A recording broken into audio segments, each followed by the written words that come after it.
My name is Teresa Vasquez. I'm 33 years old and I work as a ranger in Everglades National Park. Most people think of the Everglades as just a big swamp, but it's so much more than that. It's a living, breathing world that changes with the seasons, and I've made it my life's work to protect it. Today, the air feels like a wet blanket wrapped around my skin. It's late summer, hurricane season, when the water is highest and the animals are most active.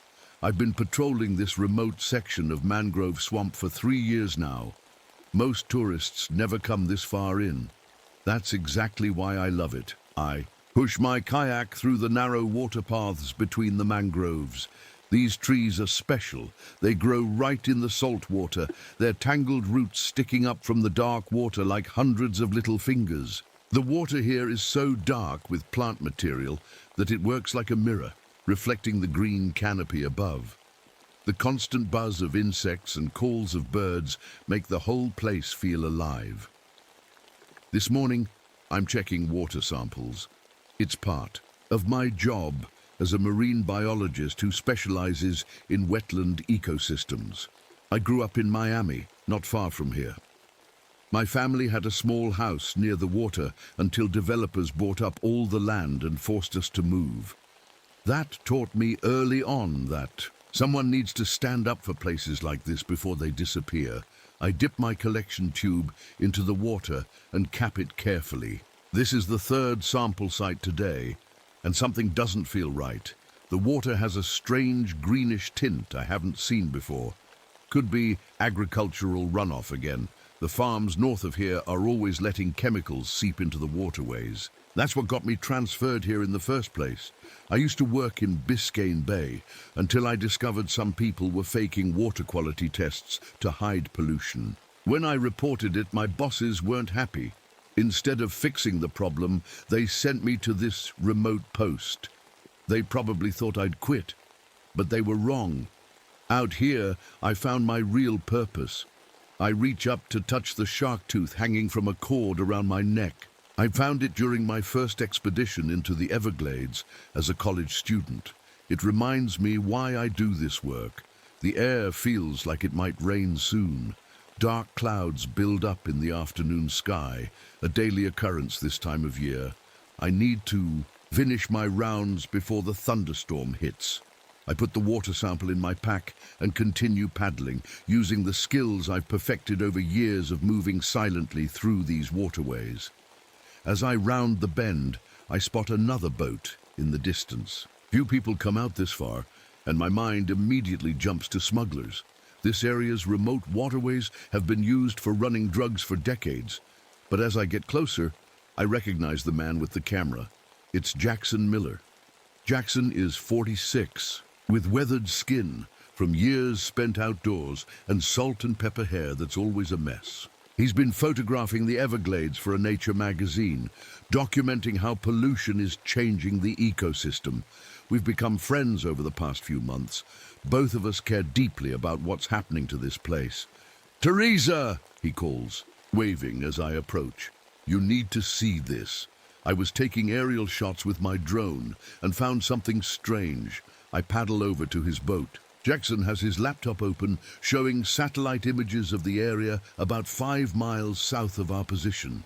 "Look at this," he says, pointing to a perfect circle of incredibly bright green vegetation in a remote part of the swamp. That's not natural. Plants don't grow in perfect circles like that. I lean in to look closer. He's right. There's a circular pattern of vegetation that seems unnaturally vivid even for the Everglades. "How big is that area?" I ask. "About 100 yards across," Jackson says. And here's the weird part. He clicks to show another image dated 2 weeks earlier. It was only half this size then. Whatever it is, it's growing fast. I feel a chill, despite the humid air. I should check it out. Some of my water samples have been showing strange readings lately. Could be connected. "I'll come with you," Jackson offers. "I want to photograph it up close." I nod, but something makes me uneasy. In my years working in the Everglades, I've never seen anything like this. Nature doesn't usually work in perfect circles. Let's go tomorrow morning, I suggest. It'll take a few hours to get there, and I don't want to be caught in that area. During a thunderstorm, as if on cue, a low rumble of thunder rolls across the sky. The afternoon storm is building faster than usual. We should head back, I tell him. This weather's turning quickly.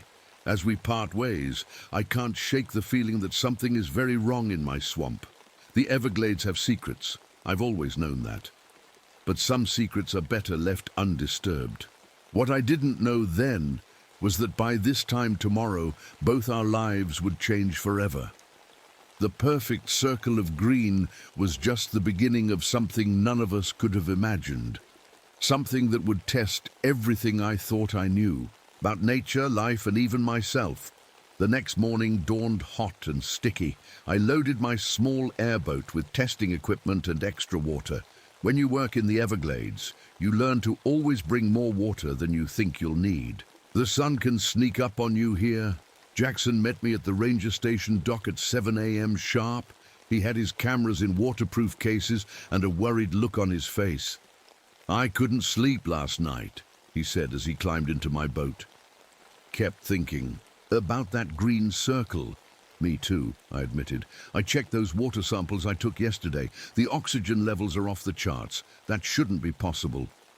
The airboat's engine roared to life, and we set off through the twisting water paths. I know these waterways like the back of my hand, every turn, every hidden channel. My grandfather used to say I had mangrove water in my blood instead of the regular kind. As we traveled deeper into the remote sections, Jackson pointed at something in the water. "Teresa, stop the boat." I cut the engine and let us drift toward what looked like an abandoned fishing boat tangled in the mangroves. But something was wrong. The plants had grown around it in a way I'd never seen before. Vines and roots had punched through the hull, not just grown around it. It looked like the plants were eating the boat. "How long do you think it's been here?" Jackson asked, snapping photos. I shook my head. "That's the weird part. See the paint? It's barely faded. This boat hasn't been here more than a few weeks, but this kind of growth would take years." Jackson reached out to touch one of the vines. "Don't," I said sharply, grabbing his wrist. "We don't know what this is."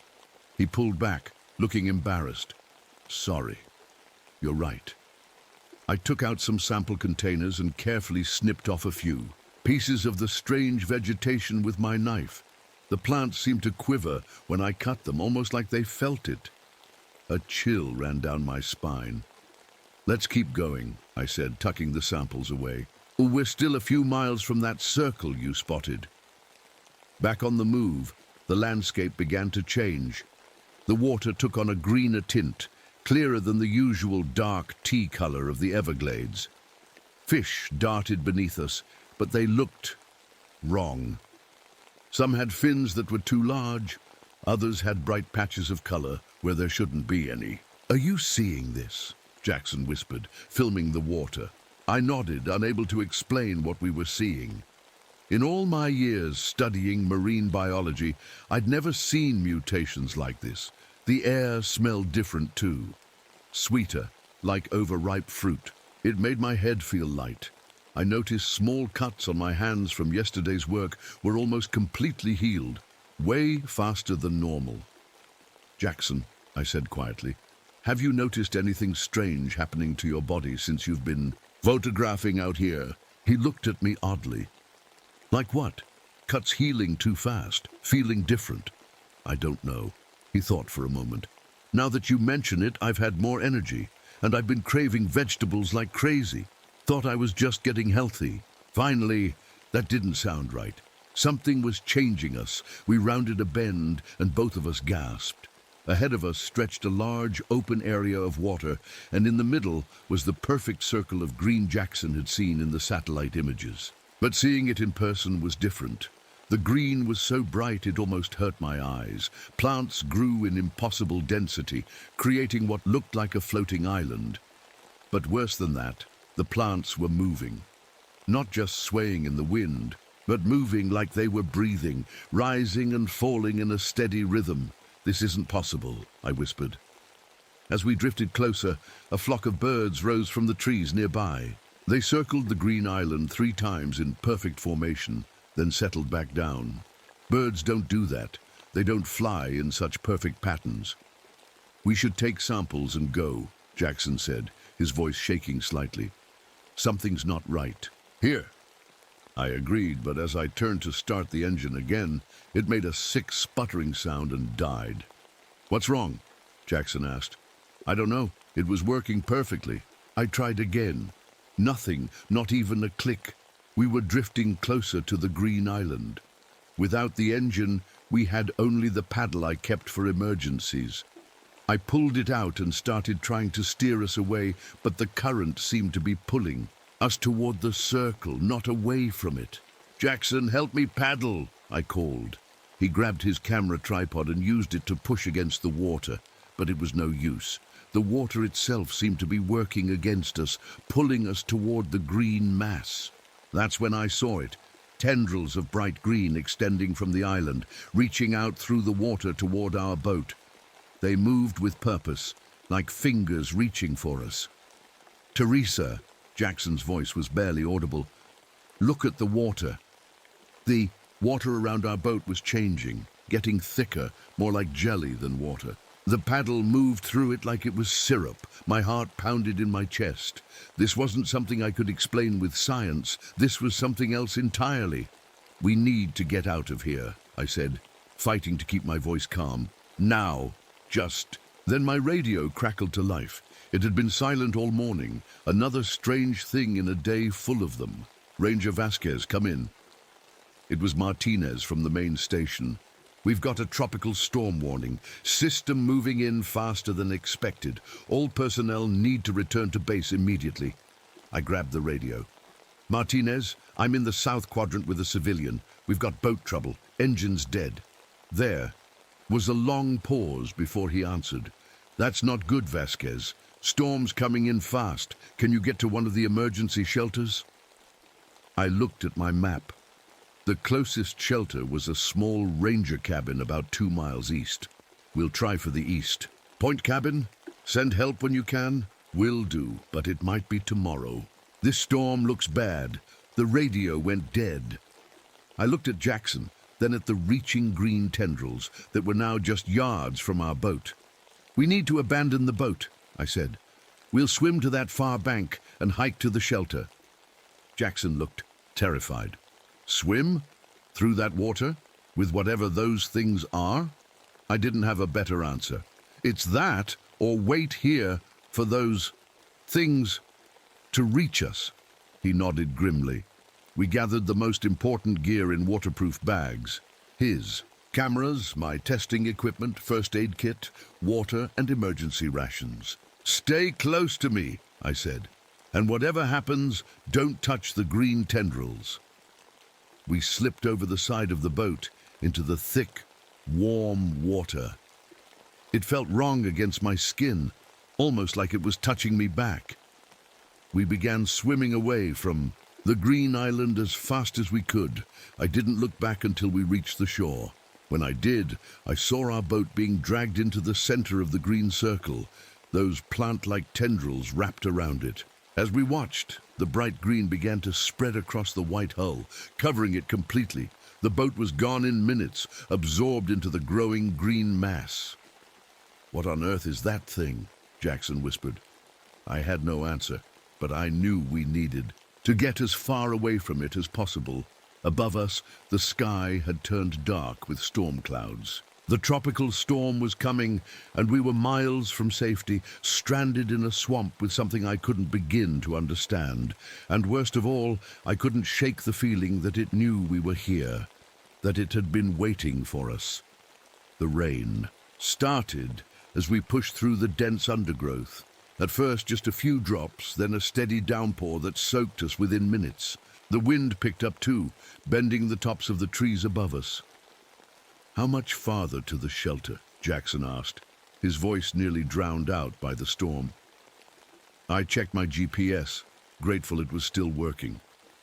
"About 1.5 miles. We need to move."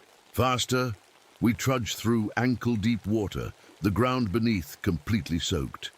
Every few minutes, I glanced back the way we'd come. half expecting to see green tendrils following us through the trees. But there was nothing except rain and swaying vegetation. "Tell me what you know about that thing back there," Jackson said as we walked. "You're the scientist." "I don't know anything," I admitted. "It defies everything I've studied. Plants don't move like that. They don't coordinate, they don't hunt." "You think it was hunting us?" The question hung in the air. I remembered how the current had pulled us toward the green island, how our engine had failed at exactly the worst moment. "I think something very strange is happening in this part of the Everglades," I said carefully, "and until we understand it better, we should treat it as dangerous." A crack of thunder boomed overhead, so loud I could feel it in my chest. The storm was getting worse. "We need to hurry," I said. As we moved deeper into the swamp, I noticed something odd. The plants around us seemed more vibrant than they should be, especially during a storm. Their greens were too bright, their growth too thick. And some plants were growing in places they shouldn't be. Orchids sprouting directly from tree trunks. Ear plants twice their normal size. I stopped suddenly, causing Jackson to bump into me. "What is it?" he asked. I pointed to a patch of mud by a tree. Clear footprints led away into the undergrowth. Human footprints. Someone else was out here. "Could be poachers," I whispered. "Or smugglers." Jackson looked worried. "Should we follow them?" I shook my head. "Our priority is getting to shelter, but stay alert." We continued on, moving as quietly as the squelching mud would allow. The rain eased slightly, but the wind grew stronger, howling through the trees and sending branches crashing down around us. That's when I noticed the birds and insects behaving strangely. A line of ants marched in a perfect circle around a tree. Frogs sat in rows on logs, all facing the same direction. None of them scattered as we approached. "Jackson," I said softly, "don't make any sudden movements, but look at the wildlife." He turned slowly, taking in the unnatural behavior of the creatures around us. His face paled. "It's like they're watching us," he whispered. A flock of ibis birds suddenly took flight from the trees ahead, moving in that same perfect formation we'd seen earlier. They circled 3 times, then settled in the direction we were heading. "I think they want us to follow them," Jackson said. The thought sent a chill through me. "That's impossible." "Is it any more impossible than what we've already seen today?" He had a point, but trusting the strange behavior of animals affected by whatever was happening in this swamp seemed like a bad idea. "We stick to the plan," I said firmly. "The shelter is this way." As we pushed forward, fighting against the wind and rain, a strange, sweet smell filled the air, the same one we'd noticed near the green island. It made my head swim and my vision blur slightly. "Do you smell that?" I asked Jackson. He nodded. "Like rotten fruit, makes me feel dizzy." "Cover your mouth and nose," I told him, pulling my bandana up over the lower half of my face. "Don't breathe it if you can help it." The smell grew stronger as we continued, and with it came a soft green glow up ahead.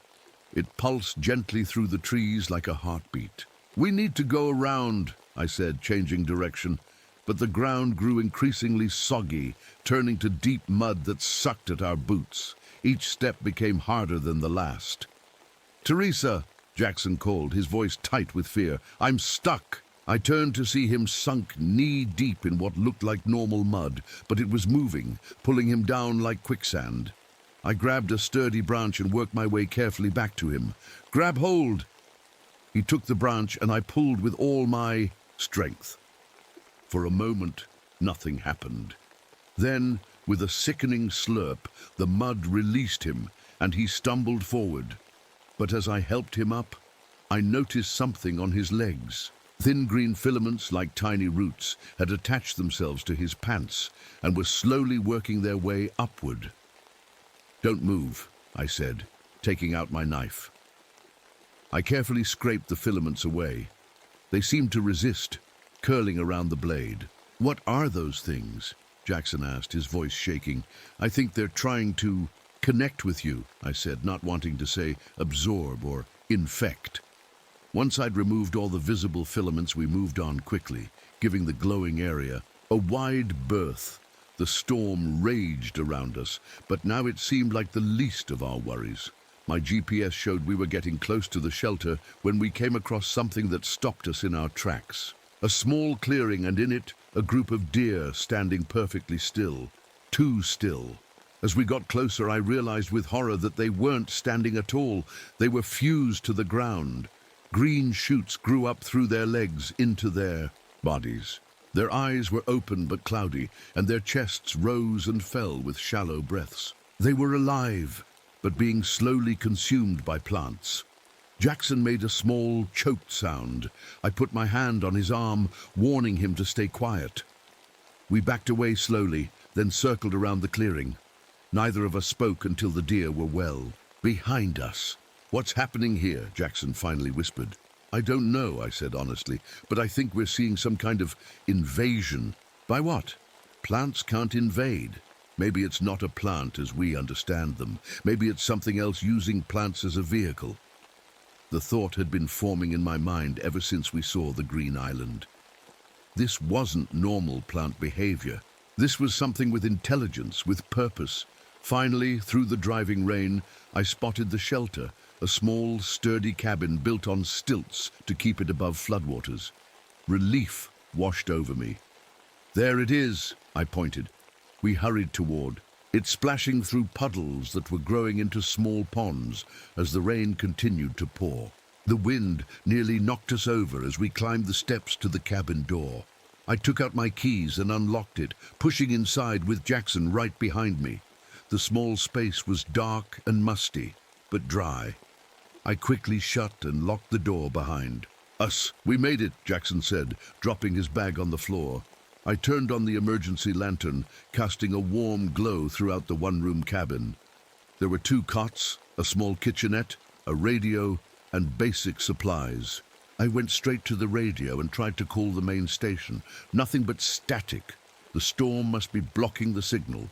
"We're on our own until this passes," I told Jackson. He nodded, looking exhausted. We peeled off our soaked outer layers and hung them up to dry. I checked our supplies, enough food and water for a few days, a first aid kit, extra blankets.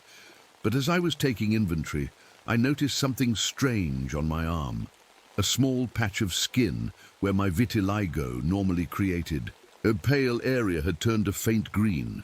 I rubbed at it, thinking it might be mud or algae, but it didn't come off. When I pressed it, I felt a tingling sensation, almost pleasant. I quickly pulled my sleeve down to cover it. Jackson had enough to worry about without seeing that.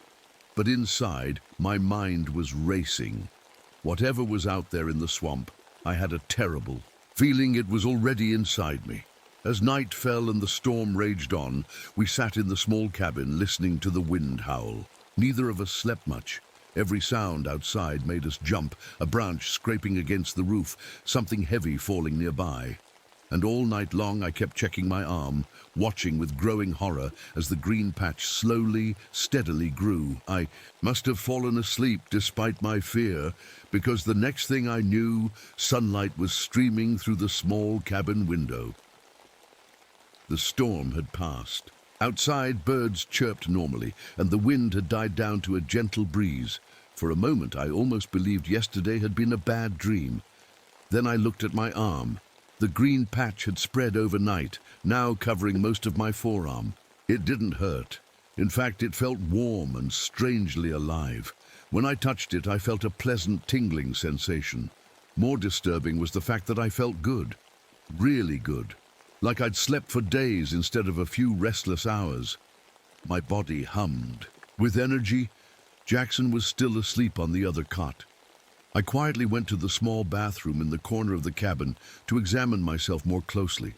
In the mirror, I looked the same except for faint green lines spreading up my neck from beneath my collar. They looked like tiny veins, but green instead of blue. I unbuttoned my shirt enough to see that they extended down across my chest, all stemming from the larger patch on my arm. "What's happening to me?" I whispered to my reflection.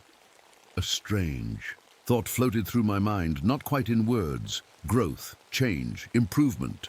I shook my head, trying to clear it. Those weren't my thoughts. They felt foreign, planted.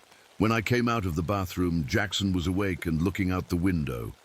"The storm's over," he said, "and you need to see this." I joined him at the window. Outside, the swamp had changed. Everything was greener, more vibrant. Plants that should have been damaged by the storm stood tall and lush. Flowers bloomed where there had been none yesterday. "It's spreading," I said quietly. Jackson turned to me.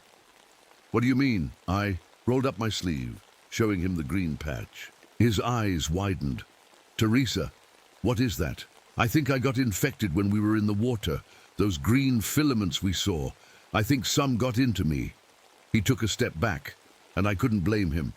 "Does it hurt?" he asked. I shook my head. "No, it feels good. And that's what scares me." I explained how energized I felt, about the strange thoughts that didn't seem like my own. "We need to get you to a hospital," Jackson said firmly. I agreed, though part of me, a new part that felt foreign, resisted the idea. That part wanted to go back to the Green Island, to see more, to understand. I pushed those thoughts aside and went to the radio again. This time, through bursts of static, I managed to reach Martinez at the main station. "Vasquez! Thank God!" His voice crackled. Through the speaker, "We've been trying to reach you all night. We made it to the East Point shelter," I told him, "but we need extraction. There's something wrong out here, Martinez, really wrong." "What kind of wrong?" I hesitated, looking at the green veins on my arm. How could I explain this? "Some kind of biological hazard," I said finally. "We've been exposed. We need medical attention, and this whole area needs to be quarantined." There was a long pause before Martinez responded. "That's going to be tough, Vasquez. The storm did a lot of damage. Roads are flooded, trees down everywhere. We can't get a boat to you until at least tomorrow." My heart sank. "What about a helicopter?" "All tied up with rescue operations up north. Some tourists got stranded." I closed my eyes, trying to stay calm. "Okay, we'll hang tight, but Martinez, I mean it about the quarantine. Don't send anyone else into this area. And when you come for us, wear hazmat gear." "That's serious?" "Deadly." After signing off, I turned to Jackson. "Help won't come until tomorrow at the earliest." He nodded grimly. "What do we do until then?" "We document everything," I said, going into ranger mode. "Take samples, photos, notes, whatever's happening. Here, we need proof." Jackson picked up his camera. "I'll start outside, get shots of how the plant life has changed." I grabbed his arm. "Be careful. Don't touch anything green if you can help it. And stay close to the cabin." Once he was gone, I sat down to examine my arm more closely. The green patch wasn't just a discoloration. The texture of my skin had changed. It felt smoother, more like a leaf than human skin. When I pressed it, I could feel something moving underneath, like tiny threads weaving through my tissues. I took out my first aid kit and found a small scalpel we use for removing splinters. With a deep breath, I made a tiny cut on the edge of the green area. Instead of blood, a clear liquid with a greenish tint seeped out. It smelled sweet, like the air near the Green Island. More disturbing was how quickly the cut sealed itself. But within seconds it had closed completely. "What am I becoming?" I whispered. The foreign thoughts came again, stronger this time, evolving, joining, becoming more. I shook my head hard, trying to clear it. I needed to focus. I took out my notebook and began writing down everything we'd seen, everything that had happened. The strange circle of green, the boat being absorbed, the animals behaving oddly, the deer fused to the ground, and now the changes in my own body. As I wrote, I realized something. The green patch was spreading faster when I was near the window in direct sunlight. Like a plant, it seemed to be using light for energy.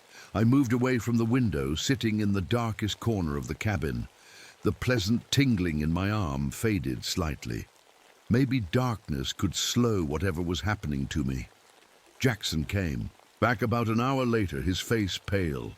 You need to see this, he said. Reluctantly, I followed him outside, staying in the shade of the cabin's small porch. He pointed to a nearby tree. Look closely at the trunk, he said. I stepped closer, careful, not to touch anything. At first, I didn't see what he meant. Then I noticed it.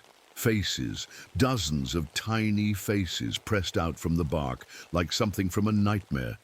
They weren't detailed, just suggestions of eyes, noses, mouths. But they were unmistakably vases. What is it? Jackson whispered. I shook my head, unable to answer. But even as I stared, horrified, part of me seemed to understand. The green substance, whatever it was, didn't just consume. It preserved, incorporated. We need to get out of here, I said. Now. We can't wait for tomorrow. How? The boat's gone. I thought for a moment. There's an old airboat kept in a shed about 2 miles from here. It's for emergencies. If we can reach it, maybe we can get back to the main station today. Jackson nodded eagerly. Let's go. We quickly gathered our essential gear: water, first aid kit, GPS, my testing equipment, Jackson's cameras. I covered every inch of my skin that I could, wearing long sleeves despite the heat and wrapping a bandana around my neck to hide the green lines. Before we left, I wrote a warning note and left it pinned to the cabin door. Biological hazard. Do not enter. Call for hazmat team. It probably wouldn't stop anyone determined to enter, but it might make them think twice. The swamp outside the cabin was transformed. Plants had grown over pathways that were clear just yesterday. Flowers bloomed in impossible colors, not just green, but blue and purple, so vivid they almost glowed. The air was thick with that sweet smell. Stay close, I told Jackson, and remember, don't touch anything green if you can help it. We set off, following my GPS toward the emergency boat shed. The going was slow. The storm had left water pooled everywhere, and fallen trees blocked many paths. As we walked, I felt the green patch on my arm spreading faster, energized by the sunlight. The foreign thoughts grew stronger too. Stay, grow, join us. I tried to ignore them, focusing on putting one foot in front of the other. But I couldn't ignore how my body was changing. I felt lighter, stronger. Cuts and scrapes from our trek healed, almost instantly. I could sense things around me in a new way, the movement of water underground, the slow pulse of sap in the trees. Part of me was terrified, but another part, the new, green part, was fascinated. We had been walking for about an hour when Jackson stopped suddenly. "Teresa," he said in a low voice, "don't move." I froze, following his gaze. Ahead of us on the path stood a man, or what had once been a man. His skin was almost entirely green now, with leaves and small vines growing from his arms and neck. His eyes were cloudy white, but they tracked our movements. He smiled, and I saw that his teeth had turned a pale green as well. "Hello, Teresa Vasquez," he said, his voice raspy but clear. "We've been waiting for you." I felt my blood run cold. "Who are you?" "I was Miguel Santos. Smuggler. Now I'm something more." He spread his arms, showing how plants grew directly from his flesh. "I'm part of something beautiful." Jackson stepped closer to me, camera raised like he might use it as a weapon. "Stay back," he warned the green man. The man, Miguel, laughed. "You can't fight it. It's already happening." He looked directly at me. "You feel it, don't you? Ranger? The change, the growth. Stop fighting it." I found myself nodding before I could stop. Part of me wanted to listen to him, to let the green spread, to join with whatever was taking over the swamp. I fought the urge with everything I had. "What is it? What's causing this?" Miguel smiled wider. "We call it the chlorophage. It came with the last big storm, washed up something special, something that's been waiting for the right conditions." He stepped closer. "It's not destroying the swamp, Teresa. It's saving it, making it stronger, making us stronger. By turning people into plants," Jackson snapped. "By evolving us," Miguel corrected. "The chlorophage takes what's best from each of us. Our knowledge, our memories, our love for this place. He looked at me again. You, of all people, should understand. You've spent your life trying to protect the Everglades. Now you can become one with it forever. His words resonated within me in a way that terrified me. Because part of me, the green part, thought he was right.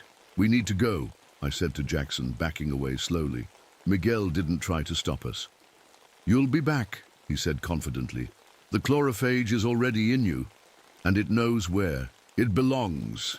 We turned and ran, splashing through shallow water and pushing through thick vegetation. I led us on a different path, away from the GPS route, but hopefully away from Miguel too. When we finally stopped to catch our breath, Jackson looked at me with fear in his eyes. Teresa, your face. I touched my cheek and felt it, the same smooth, leaf-like texture that had started on my arm. The green was spreading faster now, accelerated by the sunlight and my racing heart. And worse, the thoughts that weren't mine were getting louder, more insistent. Return, join, become. We need to hurry, I said, my voice shaking. I don't know how much longer I can fight this. Jackson nodded, and we set off again, racing against time and the green tide rising within me. The sun beat down on us as we pushed through the increasingly thick vegetation. Every step felt harder than the last, not just because of the difficult terrain, but because part of me didn't want to leave. How much farther? Jackson asked, his voice tight with worry. I checked the GPS. Less than a mile now. He glanced at my face, trying not to stare at the green patches spreading across my skin. Can you make it? I have to, I said simply, but with each passing minute, the battle inside me grew more intense. The foreign thoughts were almost constant now. Return to the center, join the collective, become part of something greater. I tried to focus on moving forward, on fighting the pull, but it was like swimming against a strong current. Tell me about your photography, I said to Jackson, desperate for distraction. How did you start? He looked surprised, but understood what I was doing. I was a city kid. Never cared much about nature until I was about 30. Had a health scare. Heart attack. Doctor said I needed to reduce stress, get outside more. He helped me over a fallen tree as he continued. Bought a cheap camera, started taking walks in parks. Something clicked. I saw beauty I'd never noticed before. 10 years later, I was shooting for National Geographic. The simple story helped anchor me to my humanity. I clung to it, asking more questions, making him tell me about his favorite places, his most challenging shoots. We were about halfway to the boat shed when I felt it, a sharp pain in my chest, like roots spreading through my lungs. I stumbled, falling to my knees. Teresa! Jackson crouched beside me. What's wrong? I couldn't speak. The pain was overwhelming. I pulled down the collar of my shirt and saw green lines spreading across my chest, pulsing with each heartbeat. It's getting worse, I gasped when I could finally speak. The sun, it makes it grow faster. Jackson looked around frantically.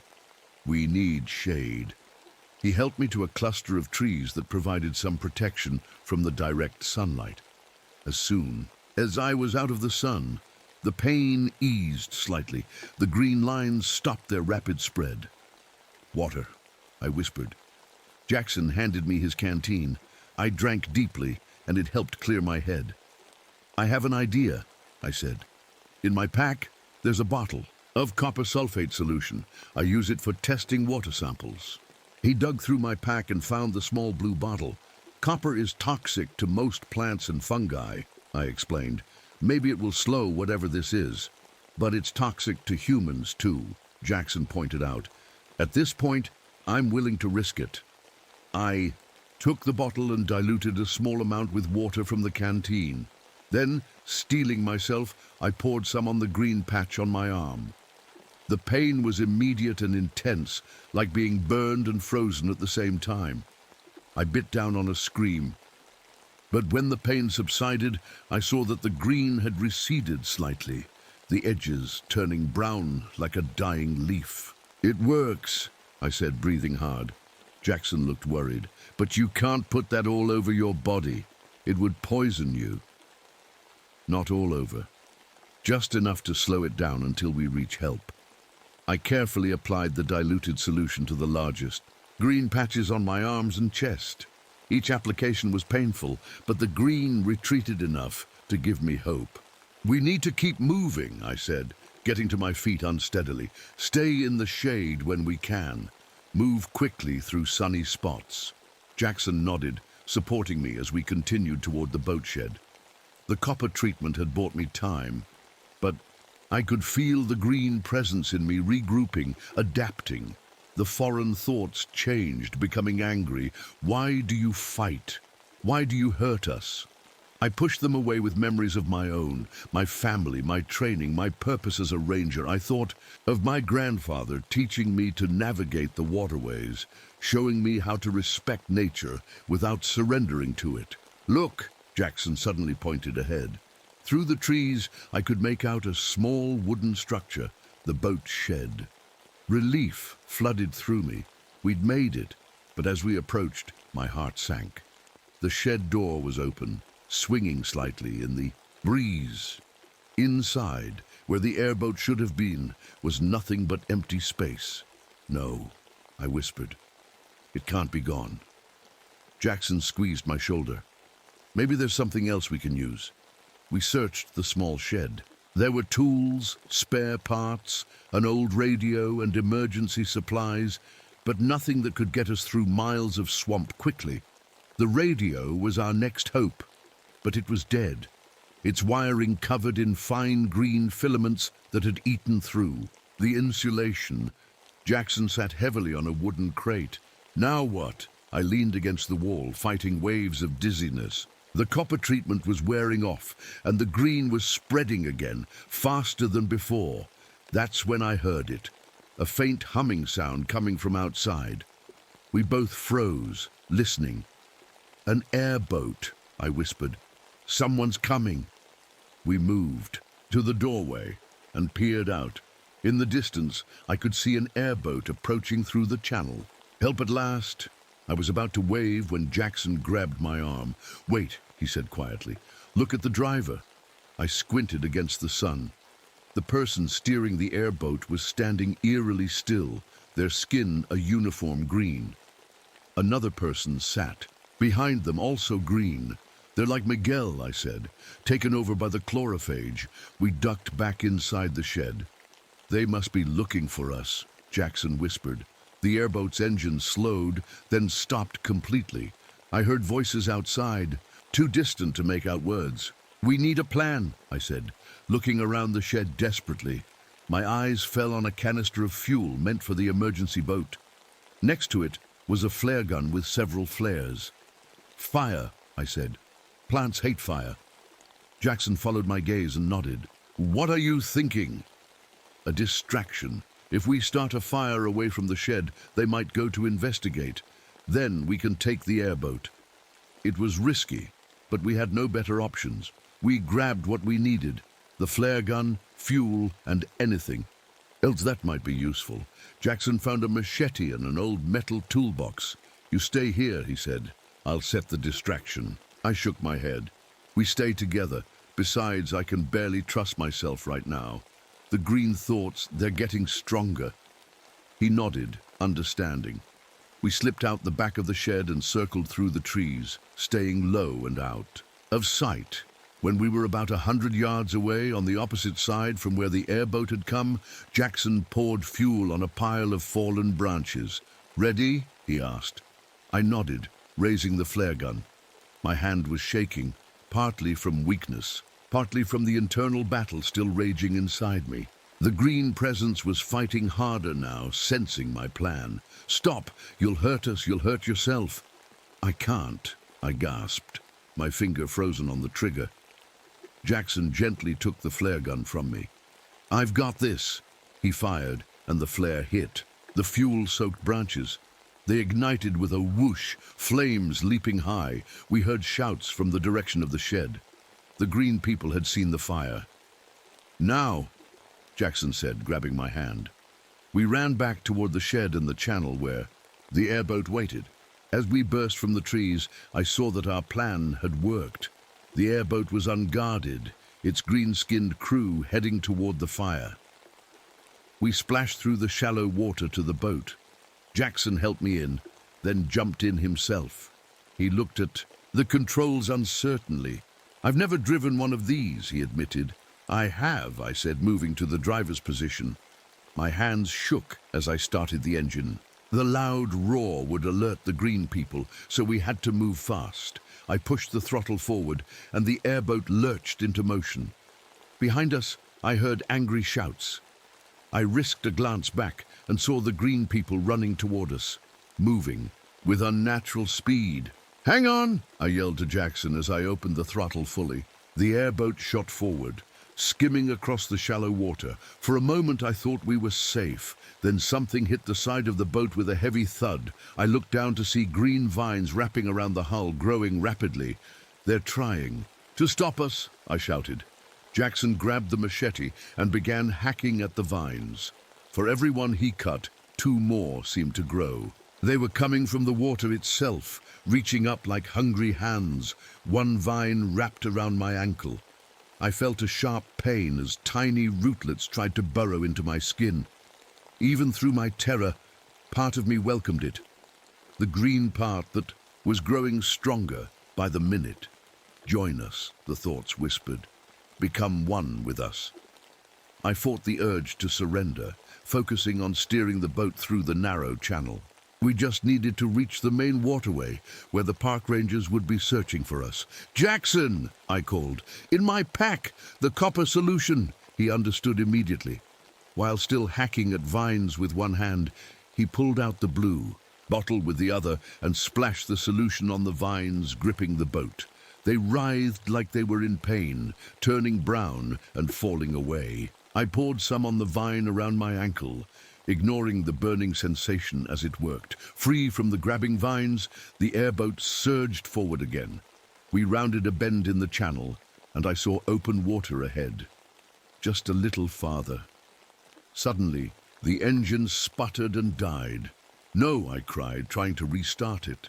Nothing happened. Jackson looked over the side. The vines got into the propeller. We were drifting now, the current pulling us slowly back the way we'd come. "We'll have to paddle," I said, looking for anything we could use.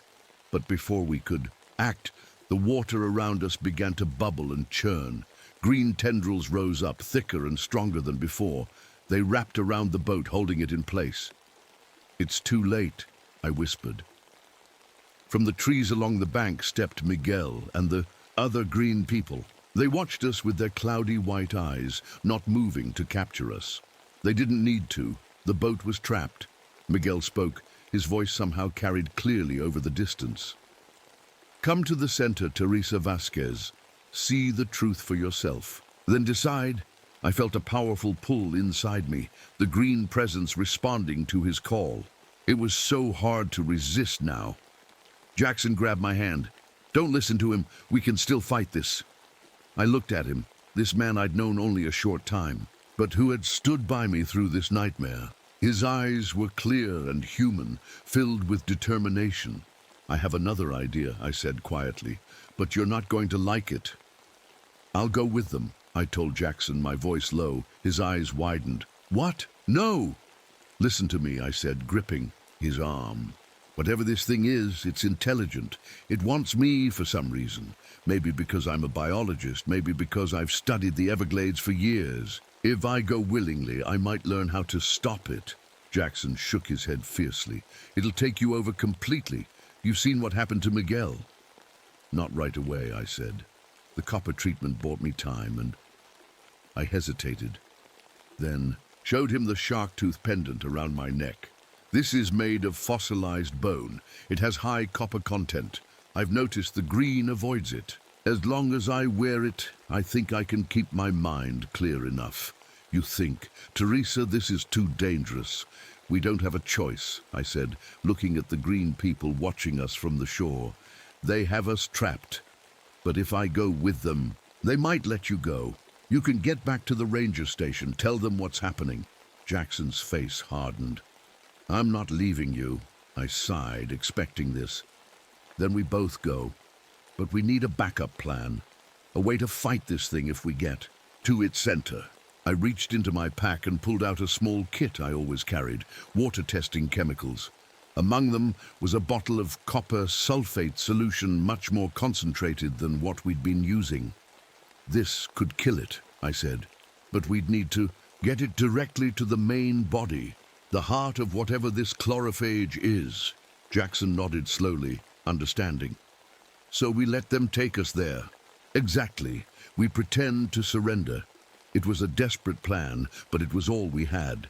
I tucked the copper solution securely in my pocket, making sure it was sealed tightly. Ready? I asked. Jackson took a deep breath and nodded. I stood up carefully in the boat and called out to Miguel. We'll come with you. We want to understand. Miguel smiled, his green-tinged teeth gleaming in the sunlight. Wise choice, Teresa. The vines holding our boat loosened and began pulling us gently toward the shore. As we got closer, I could see more details of Miguel's transformation. Small leaves grew from his skin like a strange beard. His fingers were longer. The nails hardened into something like thorns. When the boat touched the muddy bank, Miguel reached out a hand to help me. I hesitated, then took it, feeling a strange tingling where our skin touched. Welcome, he said. His eyes, though cloudy, seemed to see right through me. Your resistance is impressive. Most join us much faster. I'm not joining anything yet, I said firmly. I just want to understand. He smiled again. Understanding is the first step to acceptance. The other green people surrounded us, but they weren't threatening. They seemed almost gentle, guiding rather than forcing us to walk with them. As we moved through the swamp, I noticed more changes in the environment. The water in the channels glowed with a faint green light. Animals watched us pass without fear. Raccoons, birds, even a small alligator, all with that same cloudy look in their eyes. How many people have you taken? Jackson asked Miguel. Taken? No one is taken. All who join do so willingly in the end. Miguel gestured around us. Mostly those who already lived in harmony with the swamp. A few fishermen, some smugglers like myself, a couple of lost tourists. And what happens to them? To their minds, I asked. Miguel looked thoughtful. We remain ourselves, but also become part of something greater. A collective mind, but with individual thoughts. Like instruments in an orchestra, each playing their own part, but creating something beautiful together. The way he described, it almost made it sound appealing. The green presence in me stirred, responding to his words. Yes, like this. Harmony, unity. I touched my shark tooth pendant, drawing strength from it. And what does the chlorophage want? What's its purpose? Survival, Miguel said simply, like all living things. But not just its own survival, the survival of all life here. The Everglades were dying, Teresa. You know this better than most. Pollution, development, climate change. The chlorophage is saving it, evolving it. I couldn't deny the truth in his words. I'd spent years documenting the slow death of this ecosystem, fighting against the forces destroying it. By turning everything green, by taking over people's bodies. Jackson challenged. Miguel shrugged. Change is rarely comfortable, but look around you. Is this not better than what was before? I had to admit the swamp looked healthier than I'd ever seen it. The water was clearer despite its green tint. The plants were lush and strong. Even the air smelled cleaner. But at what cost? We walked for nearly an hour, going deeper into the swamp than I'd ever been. The green glow in the water grew stronger, and the sweet smell in the air more intense. Finally, we reached a large open lagoon. In its center was the perfect green circle we'd seen from above, but now I could see it clearly. It wasn't just plants.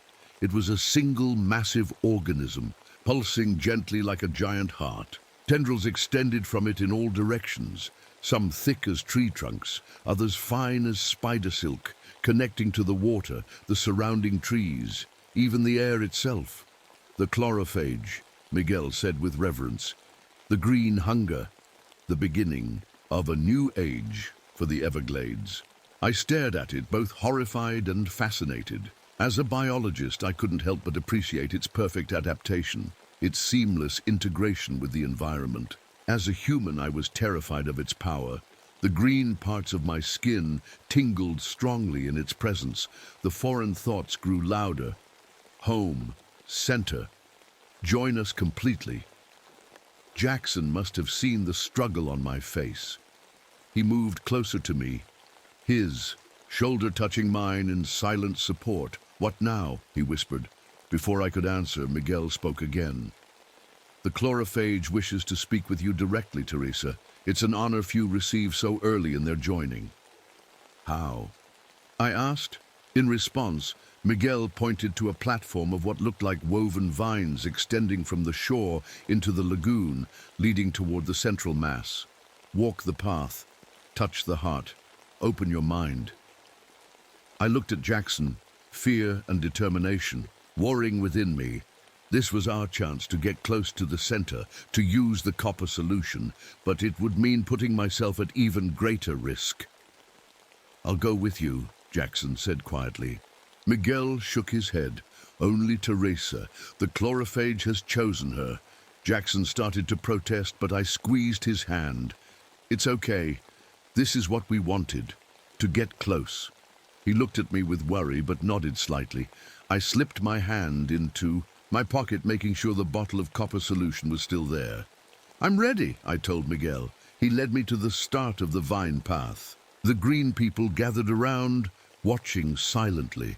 As I stepped onto the path, I felt it shift beneath me, alive and responsive. It held my weight easily, guiding me toward the center of the lagoon. The closer I got to the chlorophage, the stronger its pull became. The green patches on my skin seemed to reach toward it, like plants turning toward the sun. The foreign thoughts grew so loud they nearly drowned out my own. "Join us. Become us. Help us grow." I fought to keep my purpose clear in my mind. "Get close. Use the copper. Stop this thing before it spreads further." But with each step, that purpose grew hazier, replaced by the seductive promise of the chlorophage. To be part of something eternal, to help save the ecosystem I loved, to transcend my limited human existence.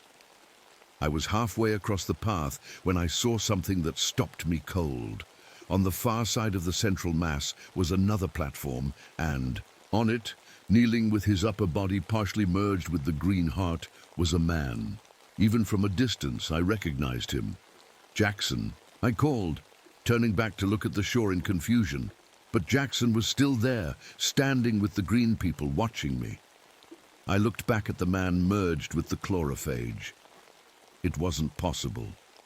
Unless that's not the real Jackson. I whispered to myself, it's a copy, an earlier version. The realization hit me like ice water.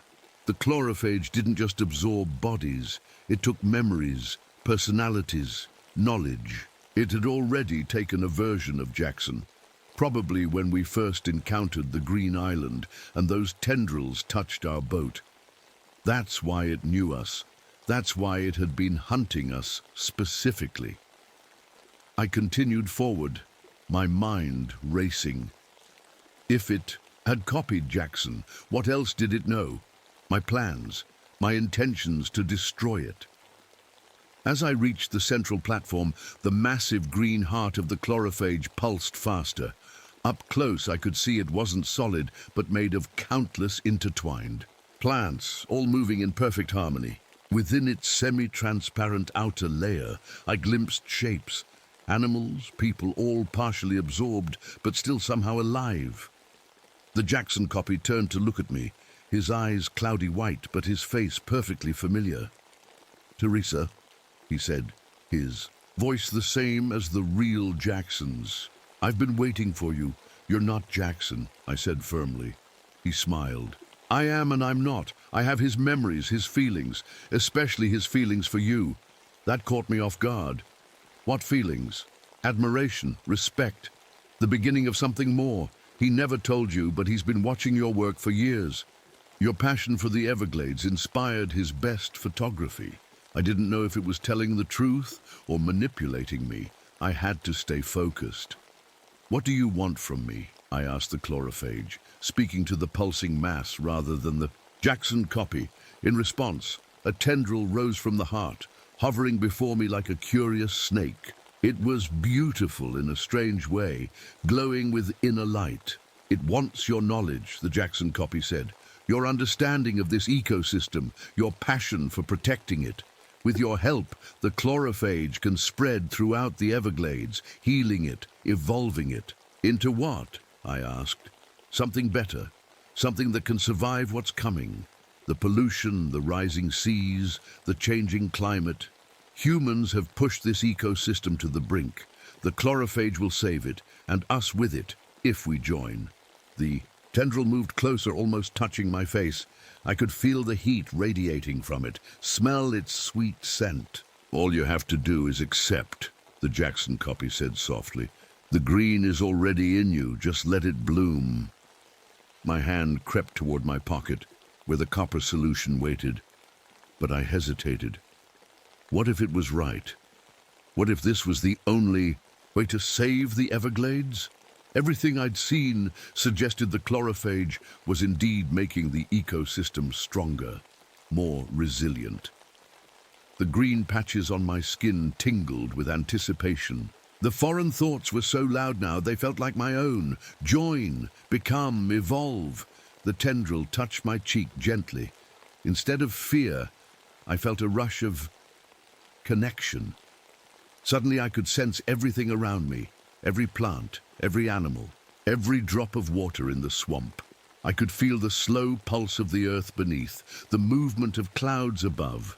It was overwhelming and beautiful. Yes, the Jackson copy whispered. That's just a taste of what awaits you. I felt myself wavering, the bottle in my pocket momentarily forgotten. Part of me, a growing part, wanted this connection, this transcendence. But then I heard a shout from the shore. The real Jackson, breaking away from the green people, running toward the edge of the lagoon. Teresa, don't listen. Remember who you are. His voice cut through the fog in my mind. I am Teresa Vasquez, ranger biologist, protector of the Everglades, but on human terms. Not like this. The tendril pressed more insistently against my cheek, sensing my resistance. The pleasant feeling turned painful as tiny filaments tried to burrow into my skin. It was now or never. I reached into my pocket and pulled out the bottle of copper solution. I clutched the bottle of copper solution tightly, my hand shaking. The tendril from the chlorophage was now wrapped around my wrist, trying to stop me. You don't want to do that, the Jackson copy said, his voice suddenly harsh. You'll hurt all of us. I have to stop this, I said, fighting against the tendrils. Grip. Whatever good you think you're doing, you can't just take over people without their consent. The real Jackson had reached the edge of the lagoon now. The green people were chasing him, but he stayed just ahead of them. Teresa! He shouted. Whatever you're going to do it now! The tendril tightened painfully around my wrist. I could feel more of them rising from the water behind me, reaching for the bottle in my hand. But just as I prepared to open the bottle and pour its contents onto the heart of the chlorophage, something unexpected happened. The Jackson copy stepped forward and placed his hand on the central mass. Instantly the tendrils retreated from me. Wait, he said, his voice softer now. There's something you need to see first. Before I could react, the surface of the green heart rippled and opened like a window. Through it, I saw images, clear as a movie, but somehow I felt them too. The Everglades from above, brown and dying in many places. Water that should have been flowing south, diverted for farms and cities. Fish washing up dead from algae blooms caused by fertilizer runoff. Mangroves dying as saltwater pushed inland from rising seas. Then the images shifted. showing the same. Areas transformed by the chlorophage, vibrant, resilient, adapted to the changing conditions. The water filtered clean. The wildlife thriving but changed, evolved. This is the future, the Jackson copy said. With or without the chlorophage, change is coming to the Everglades. The only question is whether life here adapts or dies. I felt the truth in his words. How many reports had I written documenting the slow death of this ecosystem? How many times had I warned that we were approaching tipping points from which there would be no return? But at what cost, I asked. Humans becoming whatever you are? Not all humans, he replied. Just those who choose this path, those who love this place enough to become one with it. I looked down at the bottle in my hand. With one move, I could pour it onto the heart. The concentrated copper would burn through the chlorophage like acid, maybe killing it, certainly hurting it badly, but would that really be the right choice? My whole life had been dedicated to protecting the Everglades. What if this strange evolution was its only chance of survival? The green patches on my skin hummed with energy, almost like they were pleading with me. I looked up at the Jackson copy. If I join you, will I still be me? Will I keep my memories, my sense of self? Yes, he said. Different, but still you. Part of something greater, but still Teresa. I glanced toward the shore, where the real Jackson stood watching, his face tight with fear for me. And if I refuse? If I use this?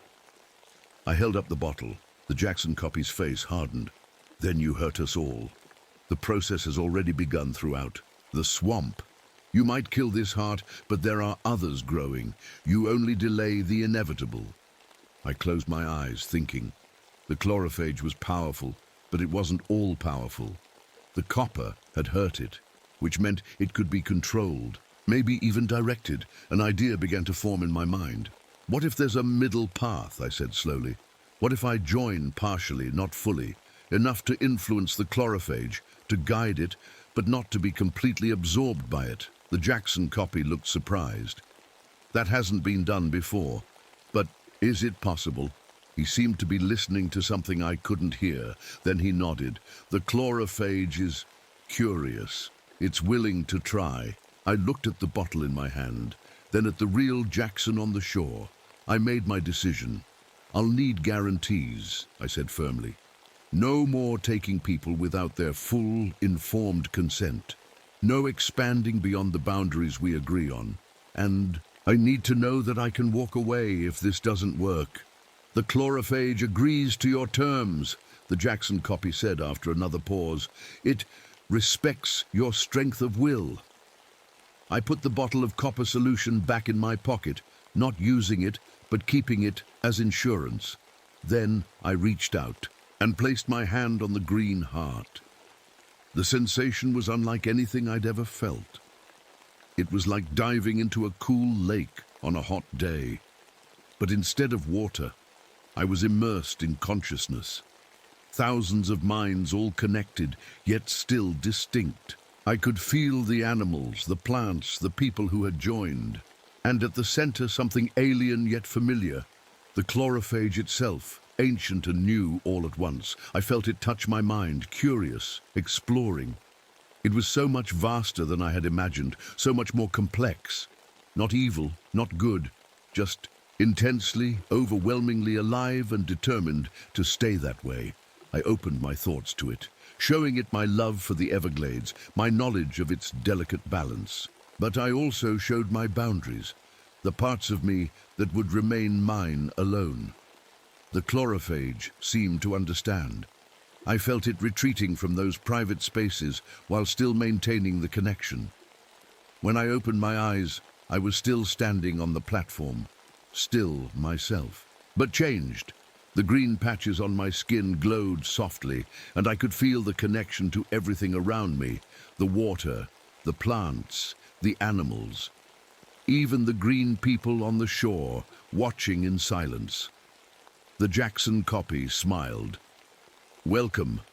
I turned back toward the shore, looking for the real Jackson. He stood at the edge of the water, confusion and fear on his face. "It's okay," I called to him. "I'm still me." I stepped back onto the vine path, which carried me swiftly to the shore. As I approached Jackson, he backed away slightly. "Teresa, is that really you?" "Yes," I said, reaching for his hand. "I made a deal. I'm connected to it now, but not controlled by it. I can help guide it, shape what it becomes." He looked at my glowing green skin with uncertainty. "How do I know it's really you talking?" I smiled and touched the shark tooth pendant around my neck. "Because I'm still fighting to protect this place, just in a new way." Slowly, the fear in his eyes faded. "What happens now?" "Now we go back to the ranger station. We explain what's happening here, or at least a version of it they can understand. This area will be quarantined for research, and I'll stay to monitor the chlorophage to make sure it keeps its promises. And me," I squeezed his hand, "that's your choice. You can go back to your life, tell this story through your photos, or..." I gestured to the green heart pulsing in the center of the lagoon. "I need time to think about that," he said. "I understand. Either way, nothing will be the same." 3 months later, I stood at the edge of the quarantine zone, watching a team of scientists in hazmat suits take water samples from the lagoon. They still didn't understand what they were dealing with, despite all my reports and explanations. How could they? They could only see it from the outside. The chlorophage had kept its word so far. It remained within the boundaries we'd agreed upon. It no longer took people without their consent, though a few researchers, after learning what it offered, had chosen to join partially as I had. My body had continued to change in small ways. The green patches had spread to cover about 30% of my skin. I could now go days without food, drawing energy directly from sunlight like a plant. My senses had sharpened, especially my awareness of the ecosystem around me. But the biggest change was in my mind. Through the chlorophage, I could feel the health of the Everglades in a way no instruments could measure. I could sense the flow of water, the growth of plants, the movements of animals across vast distances, and I was not alone. The chlorophage connected me to others who had joined. Miguel, the former smuggler, now helping to prevent poaching in the protected areas. Dr. Lin, a botanist who had joined to study the chlorophage from within. And Jackson, who had eventually decided to join partially, allowing him to capture images of the swamp that no ordinary human could ever see. We were changed, but still ourselves. Connected, but still individual. Neither fully human, nor fully. Whatever the chlorophage was. Some called us monsters, others called us the future. I didn't care about labels. I only cared that the Everglades was healing, adapting to the damage humans had caused. The water ran clearer now. Wildlife was returning to areas long abandoned. It wasn't perfect. There were still conflicts, still challenges. The chlorophage sometimes pushed against our boundaries, testing its limits. And I sometimes felt it pulling me deeper, tempting me to surrender completely to its collective mind. But that was a fight for another day. For now, I had work to do, reports to write that might help others understand what was happening here, boundaries to maintain, a new kind of balance to find between human and nature. As I turned to leave, I caught my reflection in the water, my eyes clear and determined, green lines tracing patterns across my skin. I touched the shark tooth pendant that still hung around my neck, a reminder of my human origins. Teresa Vasquez, I whispered to myself. Ranger, biologist, guardian of the Everglades. And something more, something new, a bridge between worlds. Behind me, the heart of the chlorophage pulsed in its lagoon, patient and ancient and alive, waiting to see what we would become together.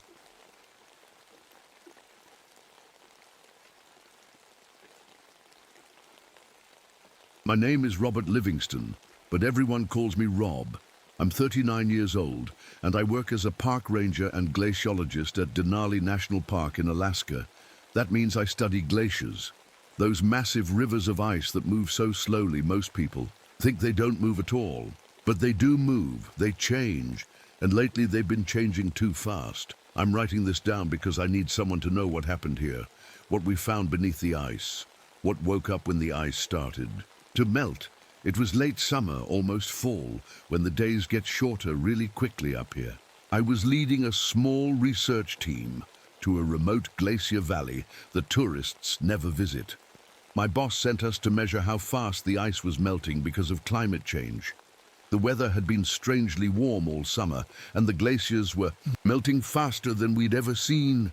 Matthew Celtic was my guide. He's Inuit, 53 years old, with deep lines around his eyes from squinting in the bright snow. His family has lived in these parts for generations, and they know the ice better than anyone. Matthew doesn't talk much, but when he does, I listen. Ice, changing too fast, he told me as we set up our first camp on the edge of the glacier. My grandfather's stories say this happened before. Bad things come when the ice melts too quick. I smiled and nodded, but didn't really take it seriously. I was a scientist after all. I believed in data and measurements, not old stories. I wish I had listened better. That night, I pulled out the small meteorite fragment I always carry in my pocket. It's my lucky charm, something solid to hold on to when everything else seems to be melting away, like my life back home. Dad sent another postcard. My daughter's voice echoed in my memory. The sarcasm in her voice still hurt. After the divorce, I took these remote postings more and more. At first, I told myself it was for the research, for science. Later, I admitted it was also to run away from the mess I'd made of my family life.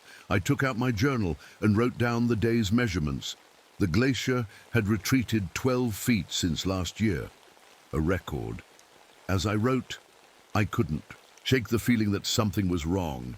The glacier was too quiet. Usually you hear cracking, groaning, the sound of water flowing underneath. But tonight, nothing, just silence. The next morning, I woke up before the others. The sun was just peeking over the mountains, making the ice glow pink and orange. Beautiful, but sad too, knowing it was all disappearing. I grabbed my equipment and headed out alone to take early readings. That's when I saw it. The first sign that something wasn't right. A perfectly round hole in the ice, about 3 feet across. Not a natural melt pattern. It looked drilled. I leaned over to look inside, and a cold blast of air hit my face. It smelled wrong, like ammonia but worse. And it was cold, much colder than the air around us. You shouldn't look in there. Matthew's voice startled me. I hadn't heard him approach. What made this? I asked. Matthew's face changed. He suddenly looked older, worried. The cold ones, he said quietly. The ice is too thin now. They can feel the warmth. The cold ones? I asked. The Kikern Turngak, he said, using an Inuit word I'd never heard. The ice spirit walkers. My people say they sleep in the deep ice. They wake when the great warming comes. I laughed nervously. Well, we are studying climate change. Matthew didn't laugh. They hunger after sleeping so long, he said simply. Then he walked away, leaving me staring at the perfect circle in the ice. I should have packed up our equipment right then. I should have called off the expedition, but I didn't. I was a scientist, and I had data to collect. Besides, I told myself, there had to be a logical explanation for the hole. I didn't know then that what waited beneath the ice had been waiting for thousands of years, and now it was awake and hungry. I didn't tell the rest of the team about the hole right away. I wanted to check a few more spots first. By lunchtime, I'd found 3 more holes, all perfectly round, all the same size. That's when I called everyone together. There were 5 of us in total. Me, Matthew, and 3 research assistants, Jenna, Carlos, and Mike. They were all young scientists, eager to study climate change. Now they stood around the strange hole, their faces showing both worry and excitement. Could it be from an old research team? Jenna asked, pushing her glasses up. Maybe they drilled core samples. I shook my head. The park keeps careful records. No one's drilled here before. Carlos knelt by the edge.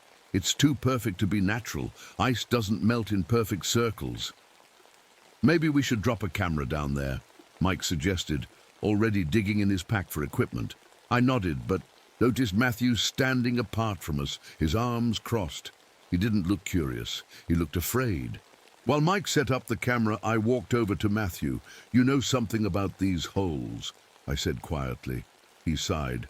My grandfather saw them once when he was young, a warm summer like now. He said people disappeared that year. A chill ran through me that had nothing to do with the glacier. Before I could ask more, Mike called us over. Cameras ready. I've got 100 feet of cable so we can see pretty deep. We gathered around his small screen as he lowered the camera into the hole. The walls were smooth like polished glass. The hole went straight down, then began to curve. That's weird, Carlos said. It's like a tunnel. At about 50 feet down, the camera showed something dark covering the walls. Mike zoomed in. Is that oil? Jenna asked. It looked like thick black oil, but it wasn't dripping. It was moving, slowly flowing upward against gravity. Pull it up, I said suddenly. Pull it up now. Mike started reeling in the camera, but at 30 feet, it jerked to a stop. It's stuck on something, he said, pulling harder. The cable went slack. On the screen, we saw the camera tumbling, falling freely. Then the screen went black. What happened? Carlos asked. Something cut the cable, I said, staring at the frayed end Mike had pulled up. That night, no one wanted to be alone. We set up the tents closer together than usual. As I was checking our equipment, I noticed something odd. All our temperature sensors were giving crazy readings. One would say it was 75 degrees, another would say 10 below zero, all in the same spot. I was still trying to fix them when Jenna called out, "Rob, you need to see this." I jogged over to where she stood at the edge of our camp. She pointed toward the hills about a quarter-mile away. A small herd of caribou was running full speed, charging away from the glacier. Behind them, a pack of wolves followed. But something was wrong. The wolves weren't chasing the caribou. They were running alongside them, as if they too were fleeing from something. Animals don't do that, Jenna said. Predators don't run with prey unless they're both running from something worse. I finished. That night, I couldn't sleep. Every time I closed my eyes, I saw those perfect round holes. I kept thinking I heard something moving outside my tent, a slithering sound, like something wet dragging across the ice. Around 3 a.m. I gave up and went outside with my flashlight. The moon was bright, making the glacier glow blue-white. It was beautiful, but I couldn't enjoy it. Something felt wrong. The air was too still, like the world was holding its breath. I decided to check the closest hole again. As I approached, I noticed dark liquid around the edge that hadn't been there before. I knelt down and shined my light on it. The black, oil-like substance.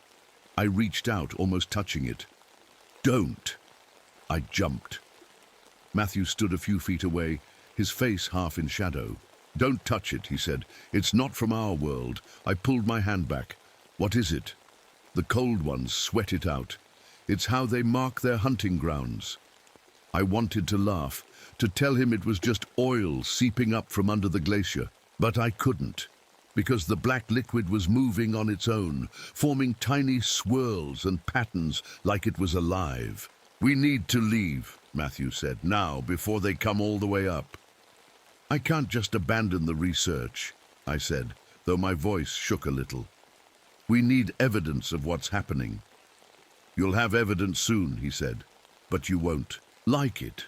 The next morning, while everyone else packed up equipment, I wrote in my journal. I recorded everything we'd seen, the holes, the black liquid, the animals fleeing. As a scientist, I needed to document it all, even if I couldn't explain it. When I finished writing, I noticed something on the next page, writing that wasn't mine. It looked like my handwriting, but I knew I hadn't written it. The words sent ice through my veins. They're watching us from below. They see through the ice. They're hungry after sleeping so long. They remember the taste of us. I slammed the journal shut and looked around wildly, as if someone might be watching me, playing a trick. But deep down, I knew. No human had written those words. That's when Mike started screaming. We found him by one of the holes, backing away, his face white with terror. When we asked what happened, all he could say was, "There was a face, looking up at me, a face in the ice." No one slept that night. We all claimed we were staying up to watch our equipment, but the truth was, we were all too scared to close our eyes, because now we all felt it. The sensation of being watched from below, like countless eyes were staring up at us through the ice beneath our feet. And somewhere in the distance, something was making holes in the glacier, perfect, round holes, getting closer to our camp with each passing hour. The next morning I called a team meeting. Everyone looked tired, red eyes, pale faces. No one was talking much. "Did anyone sleep last night?" I asked. They all shook their heads. "I had a nightmare," Jenna said quietly. "I was being pulled into the ice by something with too many arms." Carlos's head snapped up. "Wait, I had the exact same dream." Mike nodded slowly. "Me too. Something with lots of arms pulling me down into the ice. I felt a cold knot form in my stomach. One person having a nightmare was normal. 3 people having the identical nightmare was not." "Rob, what's happening here?" Jenna asked, her voice small. I didn't have an answer, at least not one that made any scientific sense. I looked at Matthew, who sat a little apart from the group. "Matthew, you said your people have stories about the things in the ice. Can you tell us more?" Matthew was quiet for a moment. Then he said, "The stories say the Chikyun Turngak, the ice spirit walkers, were here before people. When the great cold came long ago, they went deep into the ice to sleep. But they always wake when the ice melts. They are hungry when they wake." "What do they look like?" Mike asked. "Like shadows under the ice at first. Then like many arms made of clear ice. They have eyes that see in all directions. They can change their shape." Matthew paused. "They feed on warmth, on life." I wanted to dismiss it as just stories, but after what we'd seen, I couldn't. "We should call for a helicopter," Carlos suggested. "Get out while we can." I nodded and pulled out our satellite phone. No signal.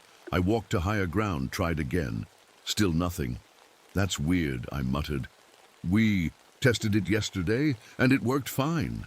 When I got back to camp, things got stranger. All our compasses were spinning wildly, pointing in different directions, then spinning again. Our electronic equipment was failing one piece at a time." "Something's interfering with everything," Jenna said, trying to fix one of the sensors. "That's when I smelled it, a sharp chemical smell like ammonia. It seemed to be coming from the ice itself, and it was getting stronger." "Everyone feel that?" Carlos asked suddenly.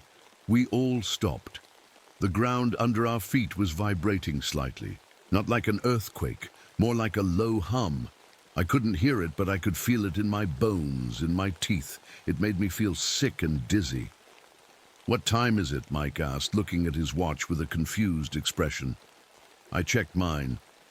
"Just past noon. Why? That can't be right. We started this meeting at 8 a.m. It feels like we've been talking for maybe 30 minutes, not 4 hours. He was right. Somehow, 4 hours had passed without any of us noticing. Time itself seemed to be acting strange around us. That afternoon, as I was checking the ice samples we'd collected, I felt it again, the sensation of being watched. I looked down at the clear ice beneath my feet. For a split second, I thought I saw something move, a shadow, sliding just below the surface. I jumped back, my heart racing. "You saw it too," Matthew said from behind me. I spun around. "Saw what?" "They're getting closer, coming up to look at us." I was about to answer when a sudden gust of freezing wind nearly knocked me over. The sky, which had been clear all morning, was now filled with dark clouds rolling in fast. "Storm coming," Matthew said, looking worried. "A bad one." We barely had time to secure our equipment before the storm hit. It wasn't like any storm I'd seen before. The temperature dropped so fast our water bottles froze solid in minutes. The wind howled like it was alive and angry, tearing at our tents. Snow fell so thick we couldn't see more than a few feet. We huddled in the largest tent, using our bodies for warmth. Our heaters weren't working. Like everything else, they'd mysteriously failed. "This isn't natural," Jenna whispered, her breath visible in the freezing air. "It's like the storm appeared out of nowhere." "Weather changes fast in the mountains," I said, trying to sound confident. But I didn't believe it either. This felt targeted, like the storm was trying to trap us. As night fell, the temperature dropped to 40 below zero. We were stuck. Even if we wanted to leave, we couldn't. Not in this weather, not without freezing to death in minutes. I tried the satellite phone again. Dead. We were completely cut off, in the middle of the night, while everyone else finally managed to fall into an exhausted sleep. I heard something outside, a soft scraping sound like fingernails on ice. It was moving around our tent, circling us. I wanted to look outside, but I was too afraid. Instead, I pulled out my journal to write what was happening, but when I opened it, I froze. There was new writing there, in my handwriting, but not written by me. The holes are their mouths. They're making more. They're coming up tonight. They want to taste us one by one. They like the fear. It makes us warmer. My hands shook so badly I dropped the journal. The scraping sound outside stopped. Then I heard a new sound, like ice cracking, but in a pattern, almost like words. I covered my ears, not wanting to hear it, not wanting to understand what it might be saying. When morning finally came, the storm had stopped as suddenly as it started. The sky was clear again, but the landscape had changed. There were now dozens of the round holes all around our camp, forming a perfect circle. We were surrounded. Worse, one of the research assistants was missing. Mike's sleeping bag was empty. "Maybe he went to check the equipment," Jenna suggested, but her voice shook. We searched the camp, calling his name. No answer. Then Carlos pointed at something on the ice about 50 feet from camp. "Look!" There was Mike's orange jacket lying on the ice, but no Mike. We ran over to it. The jacket was perfectly laid out, not crumpled like someone had dropped it. Beside it was a hole, one of the perfect round holes, and around the edge of the hole was a smear of red. "That's blood," Carlos whispered. I knelt down and saw something that made my blood run cold. Frozen in the ice next to the hole was a perfect handprint. Mike's hand pressed against the ice from below, like he'd been trying to push his way up through it. "They took him," Matthew said simply. "The cold ones have him now." "That's impossible," Jenna said, her voice rising. "People can't just be pulled through solid ice."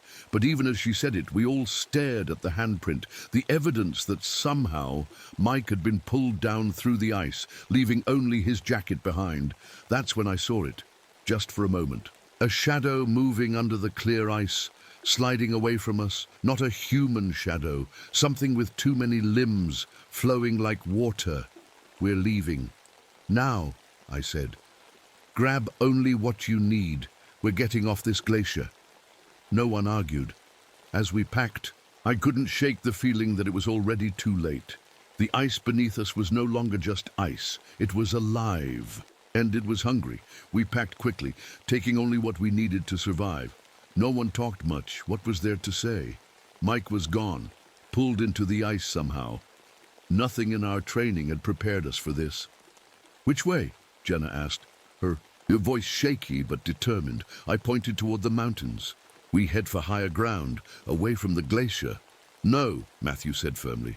"Not that way." "Why not?" "The holes are leading that way. They want us to go there." I looked where he was pointing and felt sick. He was right. The round holes seemed to form a path toward the mountains, like breadcrumbs in a trail. "Then we go this way," I said, pointing. "In the opposite direction. We'd been walking for about 2 hours when Carlos stopped suddenly. "Do you hear that?" he asked. We all went quiet. At first I didn't hear anything. Then I caught it, a faint mechanical hum. Not like the strange vibrations from before.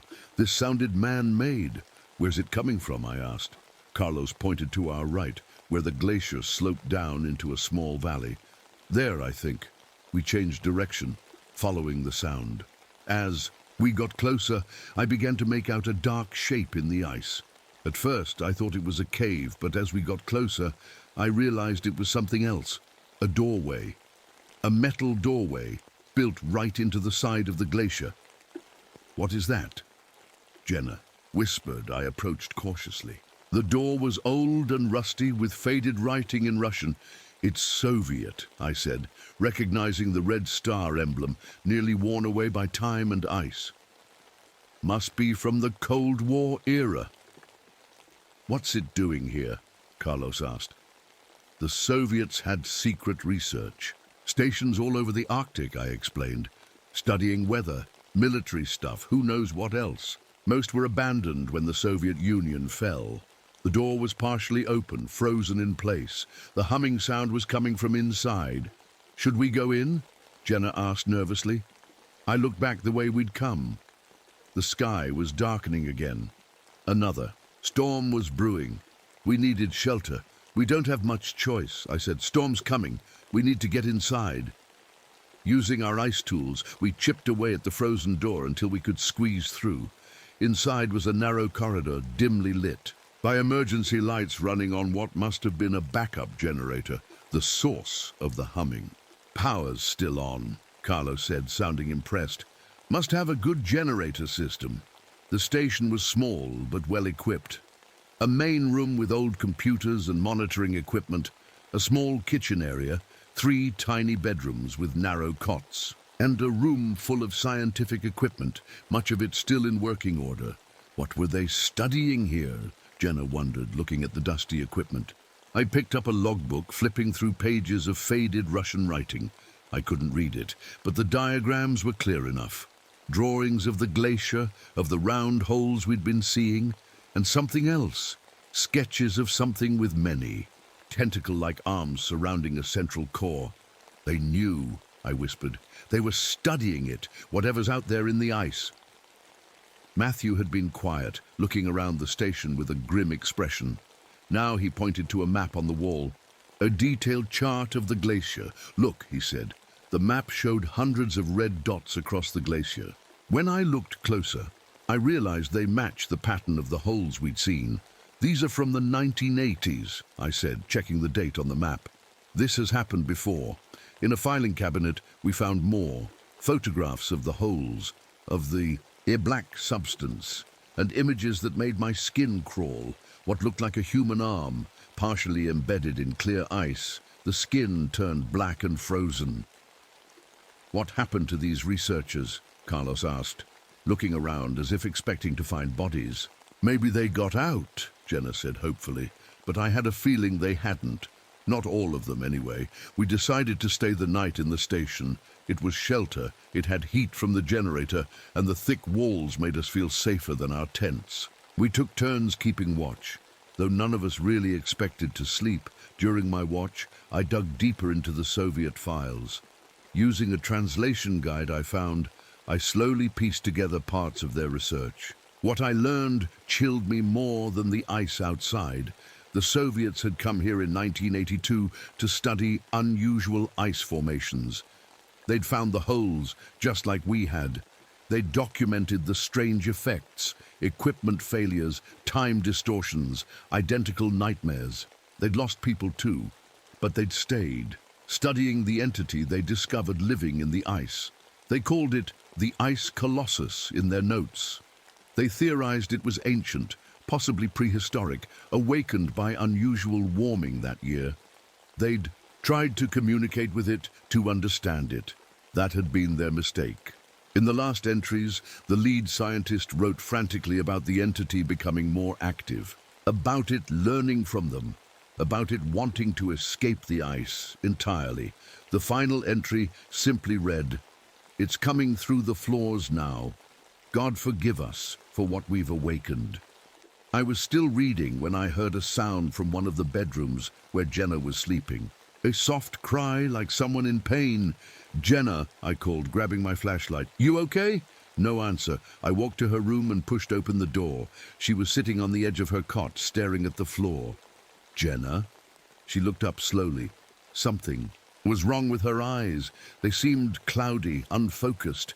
"It's under the floor," she whispered. "It's listening to us right now." I stepped closer. "Jenna, you're having a nightmare. Wake up." "Not sleeping," she said in that same flat voice. "It showed me things. It showed me what happened to Mike." A cold feeling spread through my chest. "What happened to Mike?" "He's still alive," she said. "Down in the deep ice, it's keeping him alive. It wants to learn about us, how we're made, how we think. It's so curious." I knelt in front of her, shining my light in her eyes. Her pupils didn't react. It was like she was in some kind of trance. "Jenna, snap out of it," I said, shaking her slightly. Suddenly she grabbed my arm. Her hand was ice cold. "It wants you most of all," she whispered. "It likes how your mind works. It wants to keep you forever." Then she blinked and her eyes cleared. She looked around, confused. "Rob, what's going on? Why are you in my room?" "You were talking in your sleep," I lied. "You okay now?" She nodded but didn't seem convinced. Neither was I. I went back to the main room and found Matthew waiting for me. "She heard it too," he said simply. "It's speaking to all of us now." "What does it want?" I asked. "To live, to feed, to learn." Matthew's eyes were sad. The ice was its prison for thousands of years. Now the prison is melting. A loud crack from outside made us both jump. The storm had hit, wind howling against the station walls. But there was something else too. That scraping sound again, like countless fingernails on ice moving all around. "The station. It's found us," Matthew said. We woke Carlos and gathered in the main room. The sounds outside were getting louder. The walls themselves seemed to vibrate. "What do we do?" Carlos asked, his voice cracking with fear. I looked at the Soviet research again, desperately searching for anything that might help us. That's when I saw it. Notes about the entity's weaknesses. "The Soviets found ways to hurt it," I said quickly, translating. "It can't stand salt, disrupts its molecular structure somehow, and it hates heat, not just warmth, but extreme heat, like fire." "So we need salt and fire," Carlos said. "Great.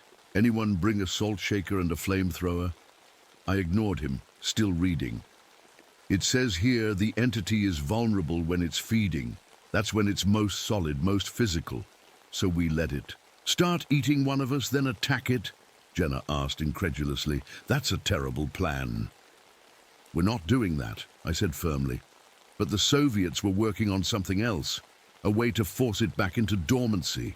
They were developing a compound that would create an extreme localized cold, colder than the entity could handle. "Did they finish it?" Carlos asked. I flipped through more pages. "I think so. They called it Project Frostbite. There should be..." I was cut off by a tremendous crack. The floor beneath us split open, a jagged line running right through the middle of the room. And from the crack rose that horrible smell, like ammonia, but worse. "Move!" I shouted, grabbing the research papers. We barely made it to the door before the floor collapsed entirely. And from below, I caught my first clear glimpse of what had been hunting us. It rose from the broken floor like a wave of living glass, transparent tentacles that caught the light in strange ways, surrounding a pulsing, crystalline core that glowed with a pale blue light. Where the tentacles touched the metal and concrete, frost formed instantly, but worst of all were the eyes. Dozens of them, forming and dissolving along the tentacles, all blinking at different times, all focused on us. "Run!" I yelled, pushing the others through the door. We burst out into the storm, the wind and snow hitting us like a wall. Behind us, the station groaned as more of the floor collapsed. "Which way?" Carlos shouted over the wind. I pointed to a ridge about half a mile away. There. The Soviets had another building for dangerous materials. It might have what we need. As we ran, I glanced back once. What I saw still haunts me. The entire station was now covered in a moving layer of ice that flowed like water. And standing in the doorway was a figure, a human figure made entirely of clear ice. It had Mike's face, and it was smiling at me. We ran through the storm, the wind cutting through our clothes like knives. The snow was so thick, I could barely see Jenna and Carlos right in front of me. Only Matthew seemed able to navigate, leading us toward the ridge. There, he shouted over the wind, pointing. Through the swirling snow, I made out a small concrete bunker built into the side of the ridge. It was smaller than the station, with no windows and a heavy metal door. We reached it just as I heard that scraping sound again. Closer now, coming through the snow behind us. Carlos yanked on the door handle, but it was frozen shut. "Help me," he shouted. Together we pulled with all our strength. The door groaned, then gave way suddenly. We tumbled inside and slammed it shut behind us. The bunker was dark and freezing cold. I fumbled for my flashlight and switched it on. The beam revealed a single room, lined with metal shelves. Most were empty, but a few held old crates and containers with Russian labels. "What is this place?" Jenna asked, her teeth chattering. "Storage. For dangerous materials," I said, examining the labels. "Chemicals, experimental stuff, things they didn't want in the main station." "Look for anything related to Project Frostbite," Carlos said, already searching through the crates. While they searched, I checked the door. It had a heavy deadbolt, which I quickly locked. It wouldn't keep the entity out for long, but it might. "Buy us some time." "Rob," Jenna called, "I think I found something." She held up a metal case with Projekt Morozny Ukus stamped on it, Project Frostbite in Russian. Inside were 6 metal cylinders, each about the size of a soda can, with activation buttons on top. They looked like some kind of specialized grenades. "What do they do?" Carlos asked. I checked the notes I'd grabbed from the station. "They create intense cold, much colder than liquid nitrogen. The Soviets designed them to freeze the entity, solid, forcing it back into dormancy." "Will they work?" Jenna asked. "I don't know, but it's all we've got." A heavy thud against the door made us all jump. Then another. Something was trying to get in. "It's here," Matthew said quietly. The door began to frost over, ice forming in beautiful but terrifying patterns. The temperature in the room dropped, so fast I could see my breath. "We need a plan," I said, trying to keep my voice steady.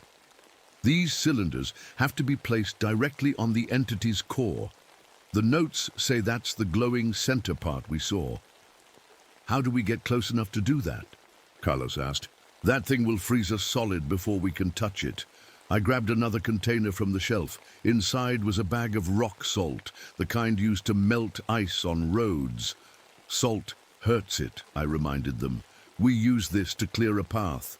The thuds on the door were getting louder. The metal was beginning to bend inward. "We don't have much time," I said.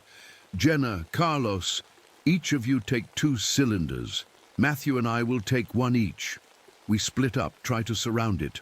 Whoever gets a clear shot at the core takes it." "What if it doesn't work?" Jenna asked, her voice small. I didn't answer.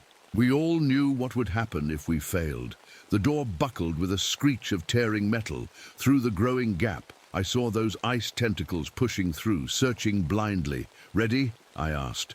They nodded, faces pale but determined. "Go!" I threw the salt directly at the opening.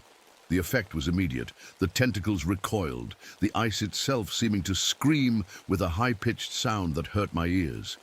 We burst through the damaged door and ran in different directions. The entity, now fully emerged from the ground, looked even larger than before. Its tentacles whipped around in pain and anger where the salt had touched it, but it was already recovering. I ran to the left, clutching my cylinder in one hand and a handful of salt in the other. The storm had gotten worse, the wind so strong, it nearly knocked me over. The entity seemed to control the weather itself, using the storm to weaken us. I looked for the core, that glowing blue center.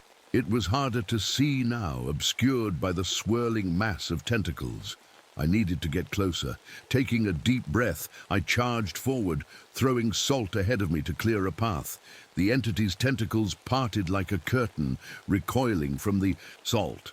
For a brief moment, I saw the core glowing just a few feet away. I lunged forward, arm outstretched with the cylinder. I was going to make it. Then something cold wrapped around my left arm. I screamed as intense cold burned through my jacket, through my skin. A tentacle had grabbed me from behind, bypassing my salt barrier. Where it touched me, my arm was turning, black with instant frostbite. I tried to pull away, but the grip was too strong. The tentacle began to pull me toward the mass of the entity. I could feel my warmth, my life, being sucked out through that point of contact. "Rob." Jenna's voice came from somewhere to my right. I couldn't respond. The cold was spreading up my arm into my shoulder. My thoughts were slowing down as the freezing cold crept toward my heart. Then strangely, I heard a voice in my head. Not my voice. Something ancient and alien, thinking in concepts rather than words. Curious, warm, alive, different from the old ones. So much to learn. Stay with us. Stay forever. Images flashed through my mind. Ice caves deep below the glacier, bodies suspended. In the walls, perfectly preserved. Some were recent, wearing modern clothes. Others were older, much older. Ancient humans wearing animal skins, frozen in poses of terror. And Mike. I saw Mike, still conscious somehow, suspended in the ice wall. His eyes were open, aware, silently screaming, "We keep. We preserve. We learn. You will join. You will teach." Us. With my last bit of strength, I fought against the invading thoughts. "No," I gasped. "Let us go. Cannot let go. Too hungry, too alone. Last of kind. Need to reproduce. Need new home when ice melts." That's when I understood. This wasn't just a predator. It was the last of its species, desperate to survive as its icy home melted away. Climate change wasn't just threatening polar bears and glaciers. It was waking up something that had been safely contained for thousands of years. The entity's grip tightened, pulling me closer to its mass. My arm was now completely black, the frostbite spreading across my chest. I couldn't feel my fingers anymore. "Join us now." "Rob!" A different voice this time. "Matthew." He appeared through the snow, throwing handful after handful of salt at the tentacle holding me. The entity shrieked that terrible high-pitched cry again. The tentacle loosened just enough for me to pull away, though my arm remained black and frozen. "The core," I gasped, pointing with my good arm. "There."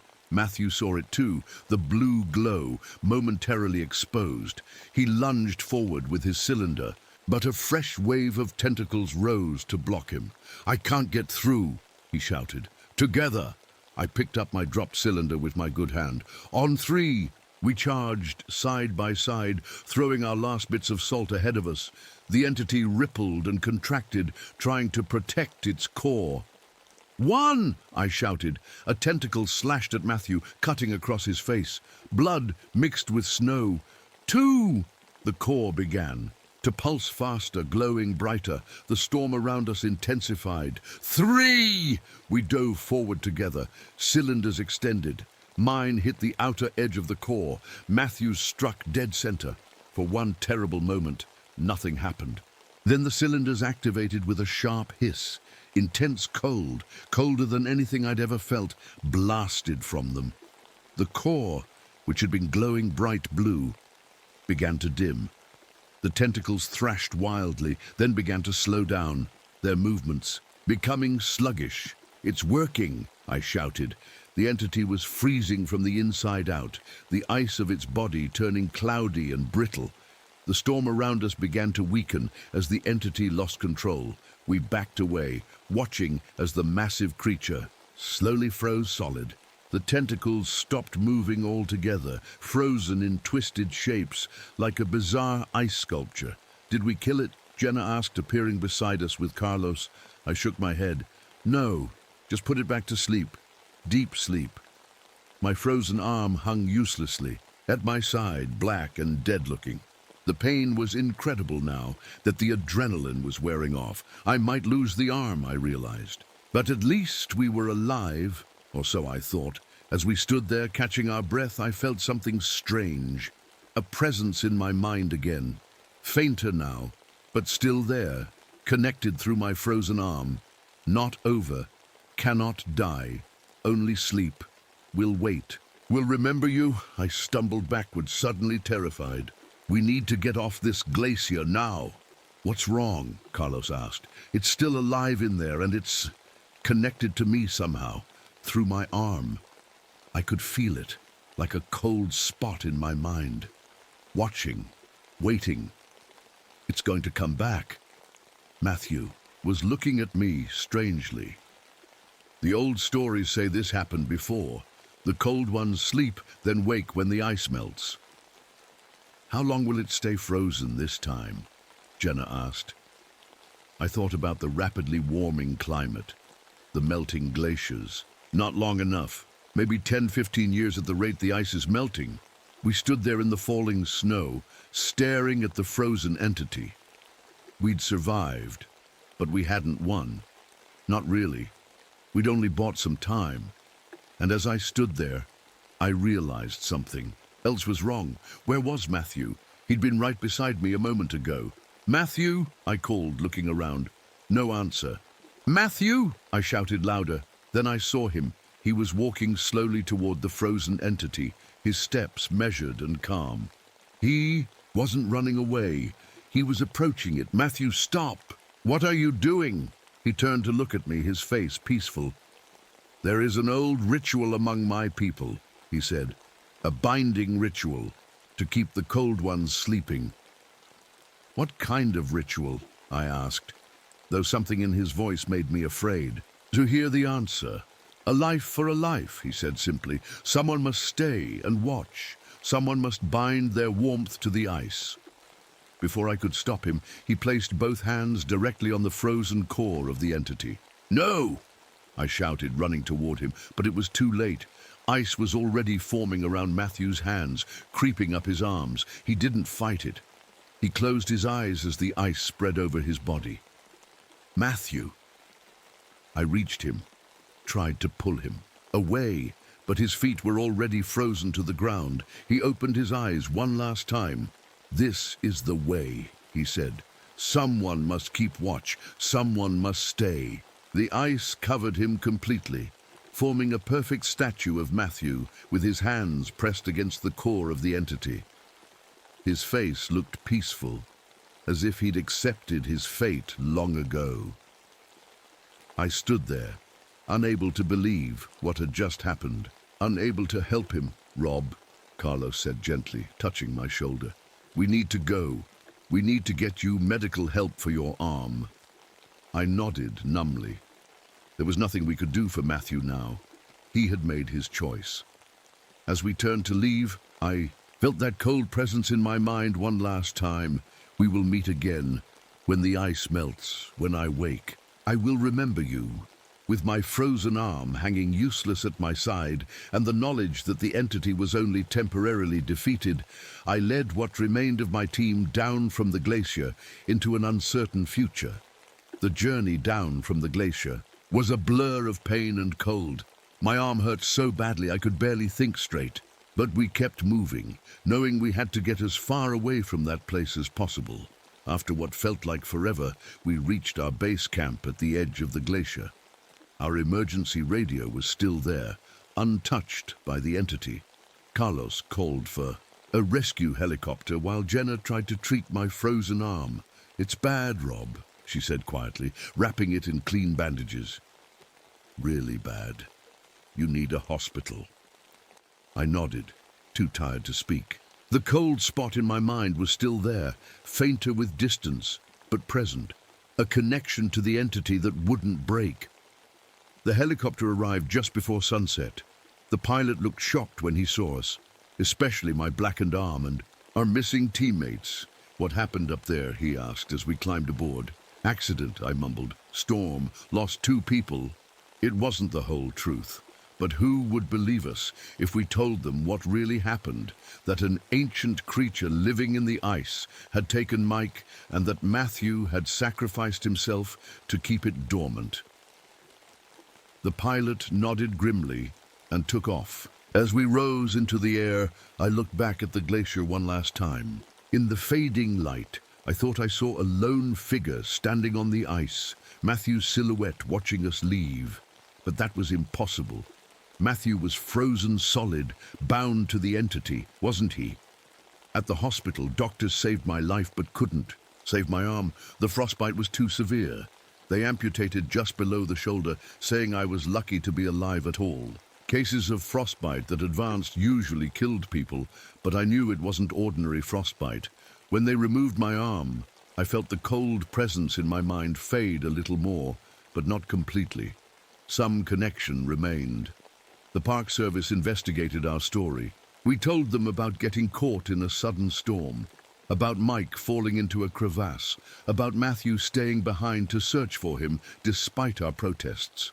They sent a search team, but reported finding nothing. No sign of Matthew or Mike. And strangely, no sign of the Soviet station or bunker we'd described. "Are you sure about the location?" they asked, showing me maps. I pointed to where I was certain the station had been. "Right here. It couldn't have disappeared." But according to them, there was nothing there, just smooth ice, as if the glacier had swallowed all evidence of what had happened.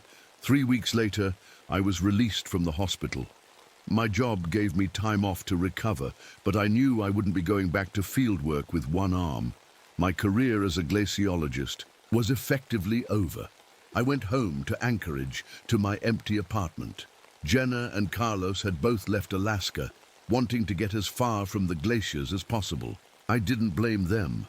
I would have left too if I could, but something held me there, the connection, the knowledge that the entity was only sleeping, not dead.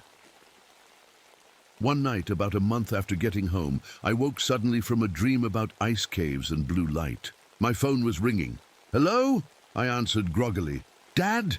It's me!" My daughter's voice jolted me fully awake. "Emma, what's wrong? It's the middle of the night." "I know, sorry, but I've been trying to reach you for weeks. No one would tell me which hospital you were in. I had to track you down through Mom." I sat up, rubbing my eyes. "I'm okay, Emma. Had an accident on the glacier, but I'm fine now." "They said you lost your arm. That's not fine." Her voice cracked with emotion. "I'm coming to see you." "What? No, you don't need to." "I'm already on my way, Dad. My flight lands tomorrow morning." I wanted to argue, to tell her to stay away from Alaska, away from me and the lingering connection to the thing in the ice. But I also desperately wanted to see her. It had been almost a year since our last visit. "Okay," I said finally. "I'll pick you up at the airport." The next morning, I was waiting when her flight landed. Emma looked older than her 16 years as she walked toward me, pulling a small suitcase. Her face paled when she saw my empty sleeve, pinned up at the shoulder. "Dad," she whispered, then rushed forward and hugged me tightly. I was so scared when they told me. I hugged her back with my remaining arm, feeling guilty for all the times I'd chosen the glaciers over being with her. "I'm okay," I assured her. "Really." That night we talked more than we had in years. I told her a sanitized version of what had happened, a sudden storm, a rescue gone wrong. I couldn't tell her the truth. Who would believe it? But as we talked, I felt something strange, that cold presence in my mind getting stronger, like it was responding to her presence, focusing on her. For the next few days, I showed Emma around Anchorage. We were rebuilding our relationship, one careful conversation at a time. But each night, my dreams got worse. Ice caves, blue light. And now, Emma trapped in the ice, calling for help while the entity wrapped its tentacles around her. I woke from one such nightmare to find Emma standing in my bedroom doorway. "You were screaming," she said. "Another bad dream?" I nodded, trying to calm my racing heart. She sat on the edge of my bed. "Dad, I know there's more to what happened on that glacier. You talk in your sleep. About holes in the ice. About something. Watching from below." I froze. It's just nightmares from the trauma. She shook her head. I don't think so. I think something really bad happened up there. Something you're not telling anyone. Before I could answer, my phone rang. Unknown number. Hello? I answered. Rob? It's Carlos. His voice sounded tense, frightened. Have you been watching the news? No, why? There's been activity on the glacier. Seismic equipment picked up strange vibrations, and they found holes. Perfect round holes in the ice, just like before. My blood ran cold. That's impossible. It's supposed to stay dormant for years. Well, it's waking up, Rob. And that's not all. Park rangers reported seeing someone walking on the glacier during a storm. They said it looked like Matthew. I glanced at Emma, who was watching me with concern. I'll call you back, I said to Carlos and hung up. Dad, what's wrong? Emma asked.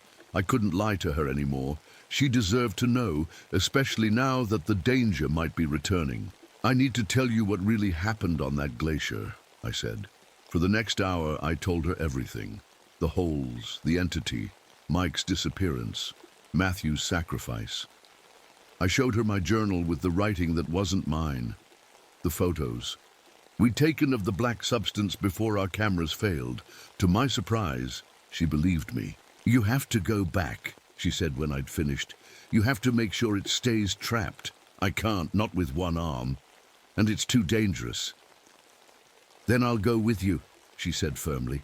We'll go together. Absolutely not. It's too dangerous. But Emma had inherited my stubbornness.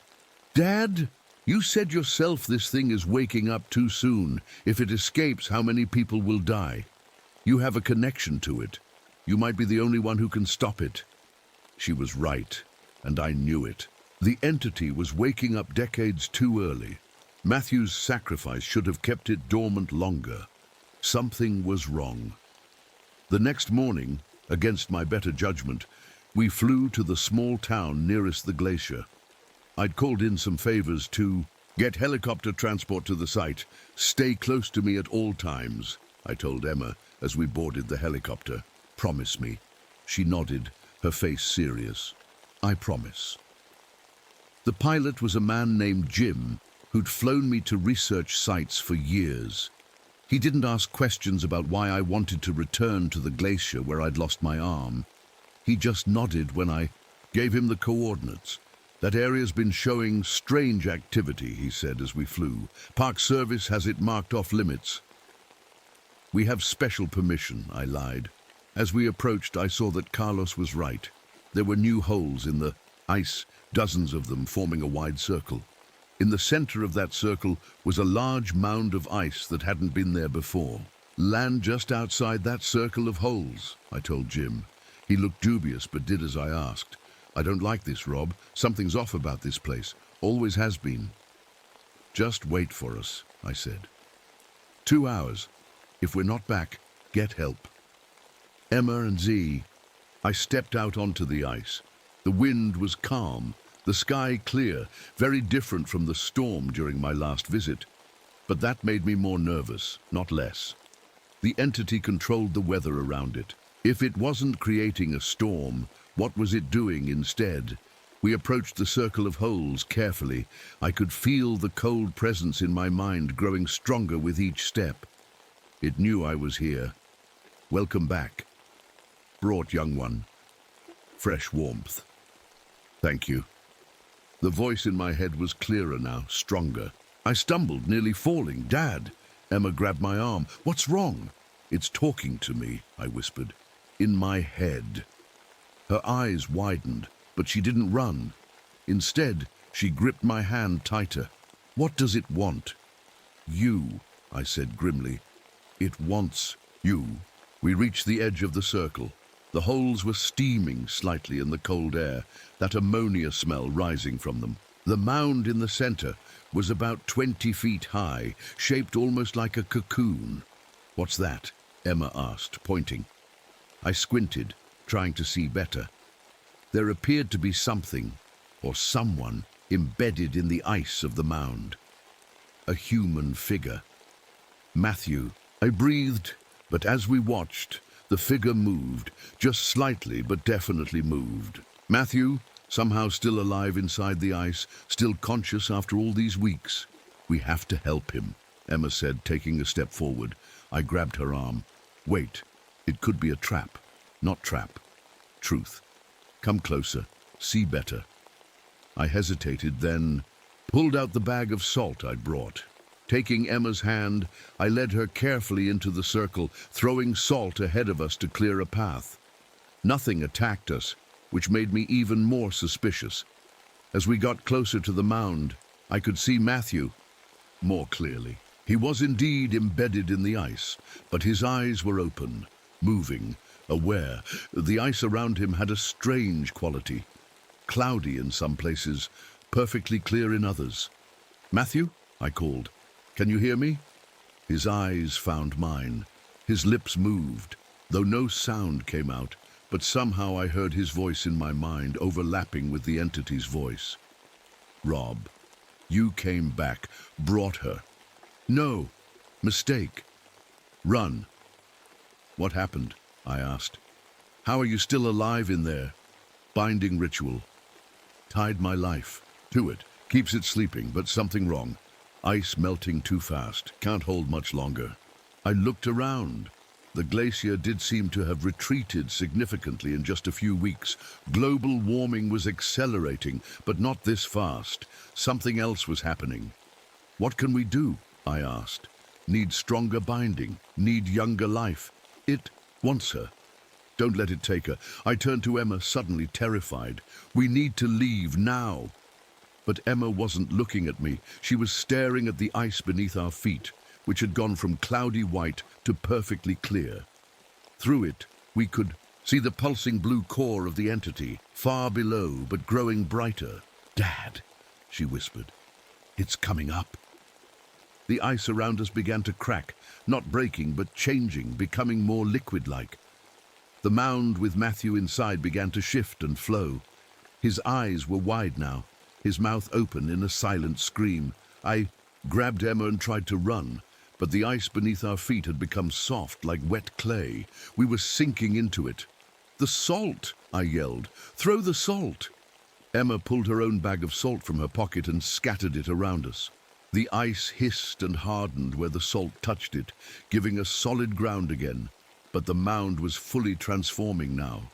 The ice flowed like water, reshaping itself into a massive, towering form with countless tentacles and that glowing blue core at its center. Matthew was still visible inside it, his body serving as an unwilling host or anchor for the entity. Need new host. Old one failing. Young one perfect. So much life, so much warmth. Tentacles shot out toward Emma, faster than I could react. One wrapped around her ankle, and she screamed in pain as the intense cold burned through her boot. I threw my entire bag of salt at the tentacle. It recoiled, releasing her. But more were coming. "Run!" I shouted, pushing her toward the edge of the circle. "Get to the helicopter. Not without you," she cried. More tentacles lashed out. I pushed Emma aside, taking the brunt of the attack. Ice-cold appendages wrapped around my chest, my legs, pulling me toward the main mass of the entity. The cold was unbearable, stealing my breath. Through pain-blurred eyes, I saw Emma running, not away, but toward the helicopter. Good, at least. She'd be safe. The entity was pulling me into itself now, just as it had tried to do before. But this time, I had no salt left. No weapons to fight it. You join us now? Prepare way for us. New world when ice gone. I was being absorbed into the ice, feeling my consciousness start to fade. Just before my eyes closed, I saw Emma returning. She was carrying something from the helicopter. A red canister, fire extinguisher, no, emergency kit, flares. "Emma!" I tried to shout, but my voice was weak. "The core! Hit the core!" She understood. Lighting a flare, she ran straight at the entity, dodging tentacles with the agility of youth. The burning flare cast an eerie red glow across the ice. The entity sensed the heat, tried to retreat from it. Its tentacles released me to defend itself. I fell to the ice, nearly unconscious from the cold. Emma didn't hesitate. She plunged the burning flare directly into the blue core of the entity where Matthew was embedded. The effect was immediate and catastrophic. The entity let out that high-pitched scream, louder than ever before. The ice around us shook violently. Cracks spread across the glacier like lightning bolts. The blue light flickered, then began to pulse erratically. The entity's form lost cohesion, tentacles thrashing wildly. I could feel its panic in my mind. No! Too soon! Need more time! Need host! Emma ran to me, trying to drag me away from the disintegrating entity. Dad, get up! We have to go! With her help, I staggered to my feet. Together, we stumbled toward the edge of the circle as the ice behind us cracked and heaved. From inside the collapsing mass of the entity, I heard Matthew's voice one last time. Not in my mind, but aloud, clear and strong. Go. I will finish. This, we looked back. The entity was collapsing in on itself, the ice melting and refreezing in chaotic patterns. But Matthew, or what had once been Matthew, stood at its center, his arms spread wide, his body glowing with the same blue light as the core.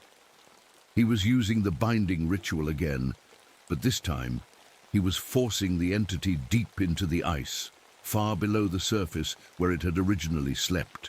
"Thank you," I whispered, knowing he couldn't hear me. Emma and I reached the helicopter as the entire glacier began to crack apart. Jim took one look at our faces and started the engine without questions. As we lifted off, I watched through the window as the area where the entity had been collapsed inward, forming a massive sinkhole. The holes around it closed one by one, like eyes shutting. The storm that had been building suddenly dispersed, leaving clear blue sky. In my mind, the cold presence faded to almost nothing, just the faintest echo, like a memory of a memory. "Is it over?" Emma asked, her voice small. I put my arm around her shoulders. "I think so. For now, What about Matthew?" I thought about what I'd seen in those final moments. Matthew's face, at peace at last, as he pulled the entity down with him. "He finished what he started," I said. "He bound himself to the entity to keep it dormant. But this time he sent it much deeper. Somewhere it can't wake up again, even if all the ice melts." Emma leaned against me, exhausted. "He saved us." "Yes," I said. "He did." As the helicopter carried us away from the glacier, I looked down one last time. For just a moment, I thought. I saw a lone figure standing on the ice, looking up at us. Matthew's silhouette, his hand raised in farewell. Then the clouds closed in, and he was gone. The official report said it was a massive ice collapse caused by unusual warming. They blamed climate change, and they weren't entirely wrong. The warming climate had helped wake the entity after all. But no one outside our small group would ever know the whole truth. When park rangers finally reached the site weeks later, they found a new lake where part of the glacier had been. They said it was just another sign of how fast the ice was melting. They had no idea what really lay sleeping far below those dark waters. After we returned to Anchorage, I spent 2 days in the hospital being treated for hypothermia and frostbite. The doctors were amazed I hadn't lost more than just my arm, considering how cold my body temperature had been. Emma stayed with me the whole time. She never left my side, not even to sleep. I think she was afraid I might disappear if she looked. "Away? What happens now?" she asked on the day I was released. "Now we go home," I said, "both of us." For the first time in years, I didn't feel the pull of the glaciers, the need to lose myself in research and isolation. The connection to the entity was almost completely gone from my mind, just the faintest cold spot that would fade with time. What remained was a connection to my daughter, one I'd nearly lost. "I want to stay with you," Emma said. "Not just for a visit." I nodded. "I'd like that. But what about school? Your friends?" She looked down at her hands. "After what we saw, what we did, school seems kind of small, you know. Besides, they have schools in Alaska." I smiled. "They do. But are you sure? It's a big change. I'm sure, she said firmly. Someone needs to keep an eye on you with only one arm. We both laughed, though there was a hint of tears in it too. That night, I had the first dreamless sleep since the glacier. No ice caves, no blue light, no feeling of being watched from below. Just peaceful darkness. In the morning, I made a decision. I called Carlos, who had returned to his home in Colorado after warning me about the new activity on the glacier. It's over, I told him. Really over this time? You're sure? He asked, the relief clear in his voice. As sure as I can be, but I'm not taking any chances. I'm setting up a monitoring station, something discreet, disguised as climate research. Just to keep an eye on things. You're going back up there? He sounded shocked. Not on the glacier itself, just close enough to monitor for any signs of activity. Temperature readings mostly. If that thing ever starts waking up again, we'll know. After hanging up, I explained my plan to Emma. To my surprise, she wanted to help. I've been reading your glacier books, she said. It's actually pretty interesting stuff. Over the next few months, we set up a small research station about 5 miles from where the entity was buried. We installed sensors that would alert us to any unusual cold spots or temperature fluctuations. I called in favors from old colleagues who thought I was just continuing my climate research despite my injury. Emma enrolled in the local high school for her junior year. Against all odds, she seemed to love Alaska. She joined a science club and started learning about glaciology, my old field. Sometimes she would ask questions that showed real insight into how ice moved and changed over time. Maybe I'll be a glaciologist too, she said one evening as we checked the sensor readings together. Someone needs to continue your work. Both kinds of work, I added quietly. She nodded, understanding.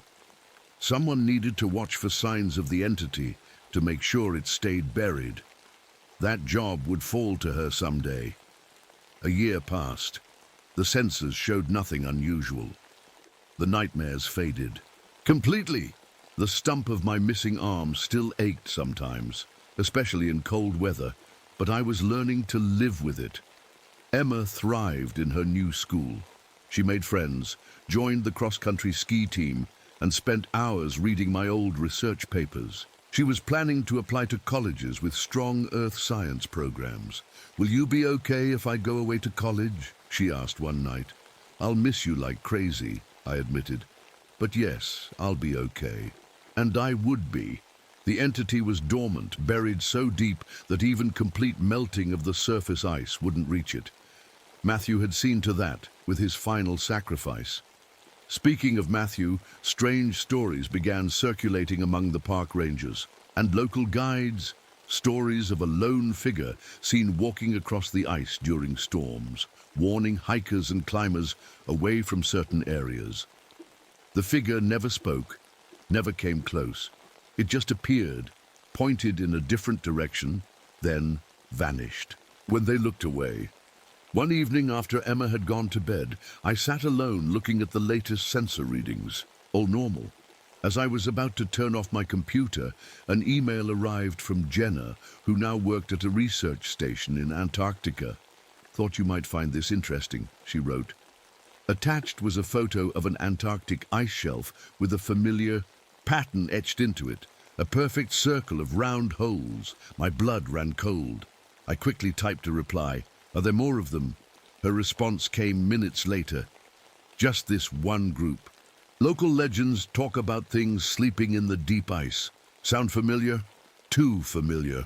I stared at the photo, remembering everything we'd been through. The entity under our glacier had called itself the last of its kind. But what if it had been wrong? What if there were others sleeping in ice across the world, waiting for the great warming to wake them? I almost deleted the email, wanting to pretend I'd never seen it. But that wouldn't make the truth go away. If there were more entities out there, they needed to be monitored just like ours. I wrote back, send me everything you have, and be careful. Around those holes, That night I stood outside our small house, looking up at the stars. The air was crisp and cold, winter approaching again. In the distance, the mountains that held the glacier were just visible, their peaks glowing silver in the moonlight. Somewhere on that glacier, I knew Matthew was still watching. Not alive, not dead, but something in between, bound to the ice and to the entity beneath it, keeping guard so the rest of us could be safe. "Thank you," I whispered to the night air. The wind picked up briefly, swirling around me like a response. For just a moment, I thought I caught that familiar ammonia smell. Then it was gone, replaced by the clean scent of pine and snow. The next morning, I started compiling everything we knew about the entity, its weaknesses, its hunting patterns, how to fight it, information that might be needed someday if the ice in Antarctica started to melt too quickly. Emma found me working on it when she came home from school. "What's that?" she asked. I showed her Jenna's email and the photo. She studied it silently, her face serious beyond her years. "There are more of them," she said. "It wasn't a question." "Maybe," I said. "We don't know for sure." She sat down beside me, looking at my notes. "Then we better be ready, just in case." I nodded, feeling a strange mix of pride and sadness. My daughter was only 17, but she understood the responsibility we carried. The knowledge that something ancient and dangerous slept beneath the ice, and that as the world warmed, those things might wake up. "We'll be ready," I promised. That evening, we walked to a spot where we could see the glacier in the distance. The setting sun turned the ice pink and gold, beautiful and peaceful, but we knew better now. We knew what slept beneath the beauty, what might one day wake again when the ice melted enough. And when that day came, whether in our lifetime or generations later, someone would need to be ready. Someone would need to know how to fight it. Until then, we would watch, we would remember, and we would make sure the world never forgot the danger that waited in the cold beneath. As if reading my thoughts, Emma linked her arm with mine and squeezed gently. "It's still down there, isn't it?" she asked, "even after everything?" "Yes," I said honestly, "deep down, sleeping." "And Matthew?" I looked at the glacier, remembering the silhouette I'd seen from the helicopter. "He's still there too, watching, over it, making sure it stays asleep." Emma nodded. "Then we'll help him watch." Together, we stood silently as darkness fell and the first stars appeared. I couldn't shake the feeling that something on the glacier was looking back at us. Not the entity, but Matthew, acknowledging our vigil. The cold wind picked up again, bringing the distant sound of ice cracking, the normal, natural sounds of a glacier. For now.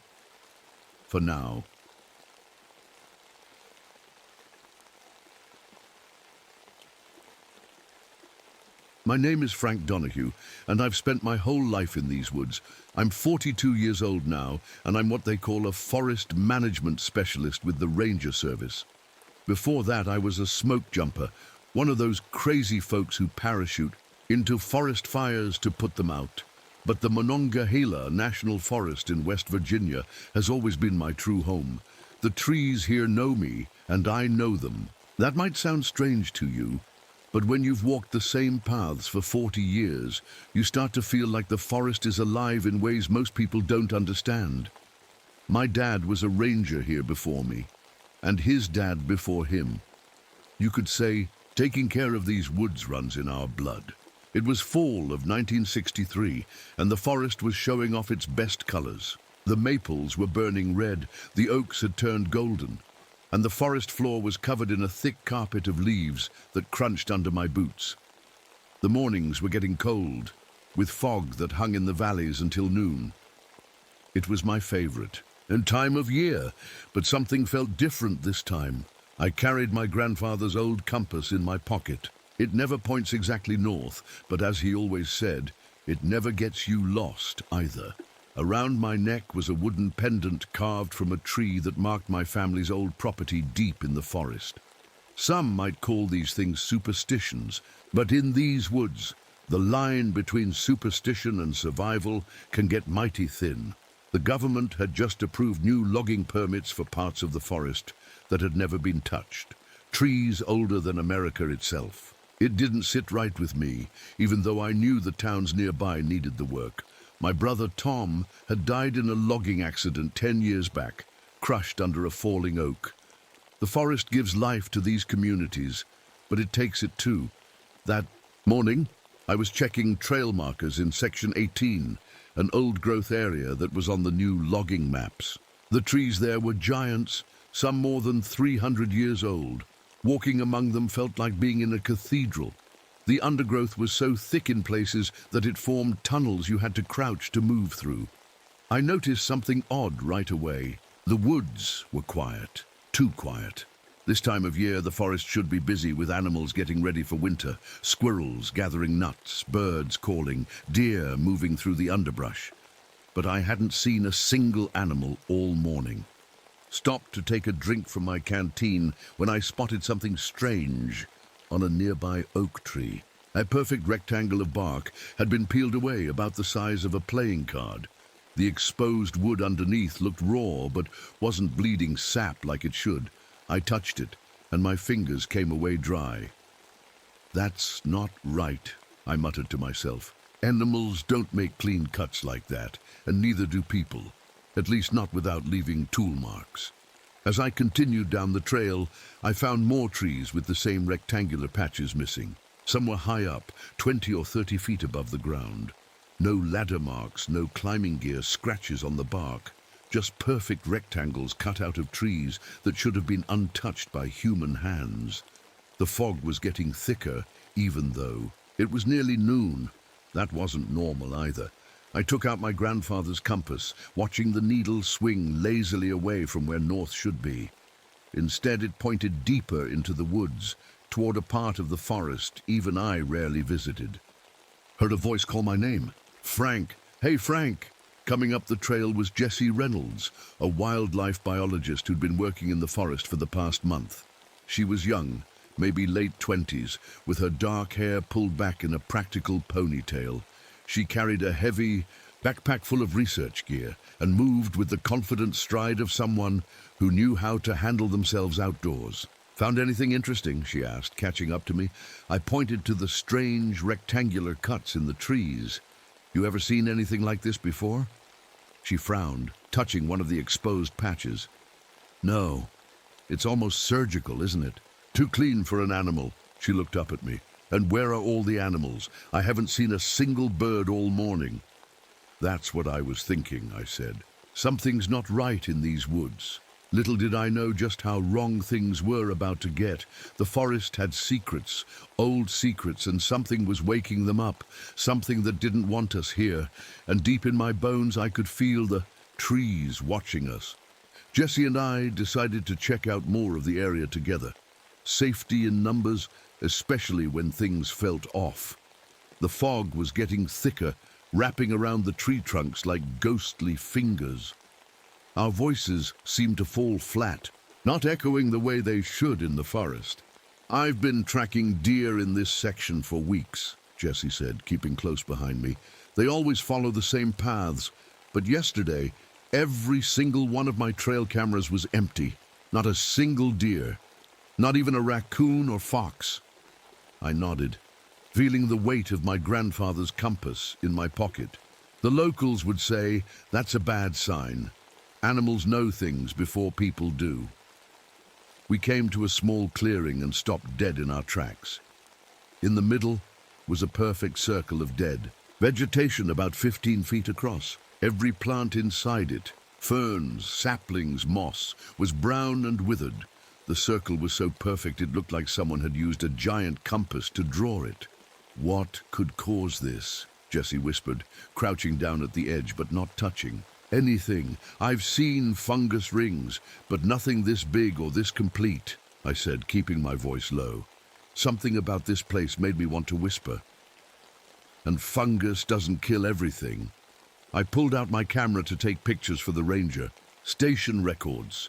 As I was about to snap the first photo, we heard a cracking sound from deep in the woods. Not the normal sound of a branch breaking under an animal's weight. This was different. It sounded almost deliberate, like something was snapping branches in a pattern.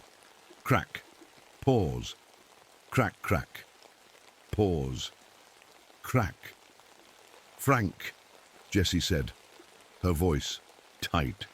Look at the birds. Above the clearing, a flock of crows was flying in a pattern I'd never seen before. Not the usual messy, organic movements of birds, but precise geometric shapes. A square, then a triangle, then what looked like a perfect circle. They moved as if they were being controlled by something. We should check the trail cameras, I said, trying to sound calmer than I felt. Maybe they caught something. We hiked to the nearest camera station Jessie had set up. She pulled out the memory card and checked it on her small portable viewer. Just static, she said, frowning. Hours and hours of static. The camera was triggered, but it didn't record anything but snow. She flipped through more files until she suddenly gasped and nearly dropped the viewer. What is it? I moved closer to see the screen. This frame, from 2:14 a.m. last night. The image made my blood run cold. Through the static, you could make out a figure standing directly in front of the camera. But it wasn't human, not really. It looked like a person-shaped collection of branches and twigs, with spaces where you could see through it to the forest behind. Where the face should be was just a darker shadow with 2 points of greenish light like eyes. Could be a double exposure, I said, not believing it myself. Or someone playing a trick with branches. Jessie shook her head. The camera timestamps every trigger event. Nothing else triggered it last night. Just this whatever it is. I was about to respond when the smell hit us, an overwhelming scent of pine sap, so strong it made my eyes water. But we were standing in a grove of oaks and maples. There wasn't a pine tree for a quarter mile in any direction. You smell that? I asked, pulling my collar up over my nose. Jessie nodded, her eyes wide. It's like Christmas trees times 100. Where's it coming from? The smell seemed to be all around us, getting stronger by the second. Then, as suddenly as it appeared, it vanished. I pulled out my grandfather's compass again. The needle was spinning slowly, making a complete circle before stopping, pointing deeper into the forest, toward an area locals called Devil's Hollow. It was one of the oldest parts of the forest, with trees dating back 300 years or more. My grandpa used to tell stories, I said, watching the compass needle quiver, about the green man who protected the oldest trees, said he'd punish anyone who tried to cut them down.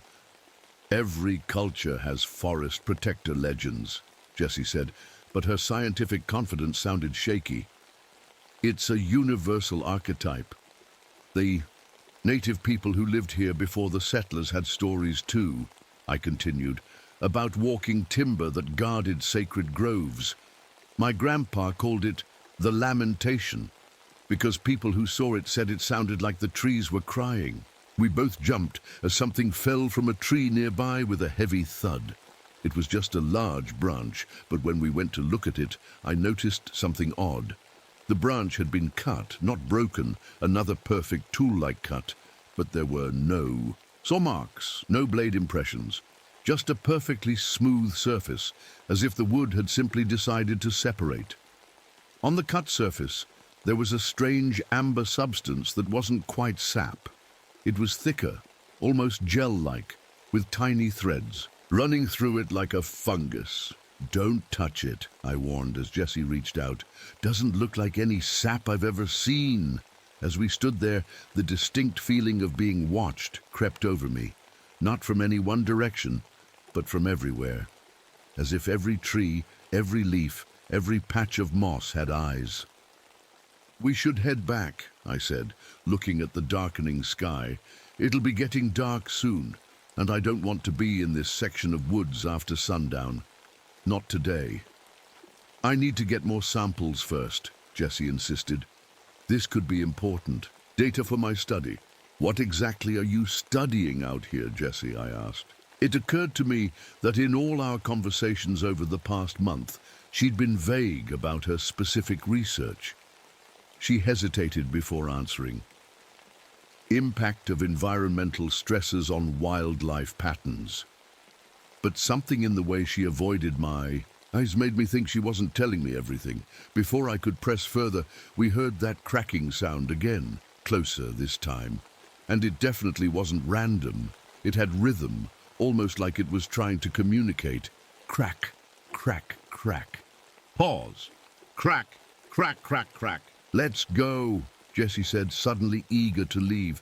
"You're right. We shouldn't be here after dark." As we headed back toward the ranger station, I couldn't shake the feeling that we were being followed. Not just followed, herded, like the forest itself was guiding our steps, deciding where we could and couldn't go. And all the while, my grandfather's compass pointed steadily away from our path, toward Devil's Hollow, as if trying to tell me something I wasn't ready to hear. That night, I couldn't sleep. Every time I closed my eyes, I saw that branch-like figure from the trail camera.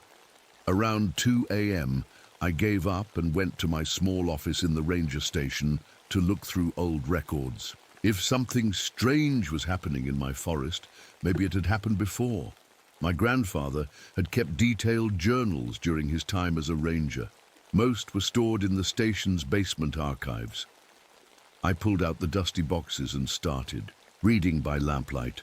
In a journal from 1931, I found something: third logger gone missing from Turner Creek area. Company blames bears, but no tracks found. The oldest trees weep sap where no cuts were made. Men refuse to work that sector now. Turner Creek was less than 2 miles from where Jesse and I had found the perfect circle of dead plants. I kept reading, flipping through more journals. In 1897, my great-grandfather wrote, "Local man Elijah Webb found after missing 6 days. No memory of where he'd been. Hands stained green, speaks of the timber that walks at night. Doctor says brain, fever." But Webb's stories match the native tales too well for comfort. A knock on the door made me jump. It was Jessie, looking like she hadn't slept either. "Sorry it's so early," she said, glancing at the clock that read 5:30 a.m. "But I developed the photos from yesterday and, well, you need to see this." She spread several photographs on my desk. They showed the circular dead zone we'd found, but in the photos, something was visible that we hadn't seen with our naked eyes. Thin, root-like patterns spread out from the circle like a giant spiderweb, connecting to the bases of the largest trees. "These patterns weren't visible when we were there," I said, studying the images. "No, they weren't," Jessie agreed. "The camera picked up something our eyes couldn't see." She hesitated. "Frank, I need to tell you something. My research isn't just about wildlife patterns." I waited, somehow not surprised. "I'm also monitoring certain government activities in the area," she admitted. "There's a military installation about 10 miles from here. They've been testing new chemical compounds, defoliants." "Defoliants? You mean like weed killers?" "More powerful than that. They're developing them for possible use in warfare, to strip enemy jungle cover." She looked uncomfortable. "Vietnam, specifically, though that's not official yet." A cold feeling settled in my stomach. "And you think these chemicals are causing what we're seeing in the forest?" "I don't know," she said honestly, "but the timing matches. They started testing 3 months ago, and that's when wildlife patterns began to change." I showed her my grandfather's journals. "But if these old stories are true, whatever's in the forest has been here a lot longer than any chemical tests." Jessie looked thoughtful. "Maybe the chemicals didn't create it. Maybe they woke it up." Before we could discuss further, my radio crackled to life. It was Martinez, another ranger who was checking the new logging site. "Donahue," he said, his voice tense, "you better get down to Section 22. All the equipment's been vandalized." When we arrived at the logging site, I couldn't believe what I was seeing. Heavy equipment, bulldozers, chainsaws, trucks had been dismantled. Not smashed or burned like normal vandalism, but taken apart piece by piece, with nuts, bolts and mechanical parts laid out in precise patterns on the ground. "This would take a team of mechanics days," Martinez said, scratching his head. "But the security guard swears nobody came past him last night." I knelt to look at one pattern of parts. They formed a shape that seemed almost familiar, like a symbol I should recognize. "The survey markers are gone too," Martinez added, pointing to where the bright orange stakes that marked the cutting boundaries. "Should have been. We found the markers half a mile away. They had been pulled up and rearranged in a large pattern that looked like a tree from above, with branches spreading out in all directions." As we were examining the markers, I noticed something else strange. Near the center of the pattern was a drawing made of stones and fallen logs. It took me a moment to recognize it, but when I did, my blood ran cold. It was a copy of a drawing I had made as a child, a special tree with a face that I used to believe watched over my family. I had drawn it hundreds of times as a boy, but I had never shown it to anyone except my parents and my brother Tom. "What is it?" Jessie asked, seeing my expression change. "Nothing," I lied. "Just weird how they arranged everything." On our way back to the station, we passed through a grove of ancient oaks. The feeling of being watched was overwhelming now. I heard a sound like whispering, though there was no wind to rustle the leaves. "Do you hear that?" I asked Jessie. She nodded slowly. "It sounds like voices, but not quite." The whispering grew louder, still not quite understandable, but clearly trying to communicate something. It seemed to follow us, moving from tree to tree as we walked. My radio suddenly produced a burst of static so loud it made us both jump. Through the static, I could almost make out words, but they were distorted, inhuman. "Frank," Jessie said quietly, pointing to a massive oak ahead of us. "Look at that." Sap was running down the trunk in thick rivulets, but it wasn't amber-colored like normal sap. It was green, almost luminous in the dappled forest light. And it wasn't flowing randomly. It was forming patterns, shapes that looked like letters from some ancient alphabet. I reached out to touch it, but Jessie grabbed my wrist. "Don't," she warned. "Remember that strange amber substance yesterday? I took a sample. It burned through the plastic container I put it in." Just then, a deer burst from the underbrush, running past us in blind panic. Its eyes were wide with terror, foam flecking its mouth. More animals followed, rabbits, foxes, even a black bear cub, all fleeing from something deeper in the forest. "Animals don't run like that unless something's chasing them," I said, fighting the urge to run myself. We stood frozen, waiting for whatever predator might appear, but nothing came. Just more whispers from the trees, growing louder and more insistent. Then I felt something wet on my hand. Looking down, I saw green stains spreading across my skin, though I hadn't touched anything. It looked like the same substance dripping from the tree, but there was no source for it on me. "It seemed to be seeping directly from my pores, Jessie," I said, showing her my hand, trying to keep my voice steady. "Something's happening to me." Her eyes widened. "Frank, your pendant is glowing." I looked down at the wooden pendant I always wore, the one carved from my family's tree. A faint green light pulsed from within it, matching the rhythm of the whispering sounds all around us. "We need to get back," Jessie said, her scientific calm cracking slightly. "Now." As we turned to leave, I saw something move between the trees ahead, just for a second. A tall figure made of twisted branches and roots, watching us with points of green light, where eyes should be. When I blinked, it was gone, but a message had been left behind. A series of symbols carved into the ground, fresh and precise, and, though I had never seen these symbols before, somehow I could read them as clearly as English. "The Guardian awakens, the forest remembers." Back at the ranger station, I scrubbed my hands raw, but the green stains wouldn't come off completely. They faded to a dull color that looked like old bruises. My wooden pendant had stopped glowing, but it felt warmer than it should, like it was alive somehow. "We need to report this," Jesse said, pacing my small office. "The chemical testing, the wildlife disruption, all of it." "Report it to who?" I asked. "The Forest Service? The military that's doing the testing? Who's going to believe us about trees that whisper and creatures made of branches?" She stopped pacing. "You're right. We need more evidence." I looked down at my grandfather's journals spread across my desk. "I think we need to go to Devil's Hollow." "Why there?" "The compass keeps pointing that way. And according to these journals, that's where most of the disappearances happened over the years." I showed her a hand-drawn map from 1912. "There's a place marked here as the Gathering. My grandfather wrote that the native people never went there, said it was where the forest spirits held council." Jesse looked skeptical but nodded. "Okay, but we go prepared, and we tell someone where we're going."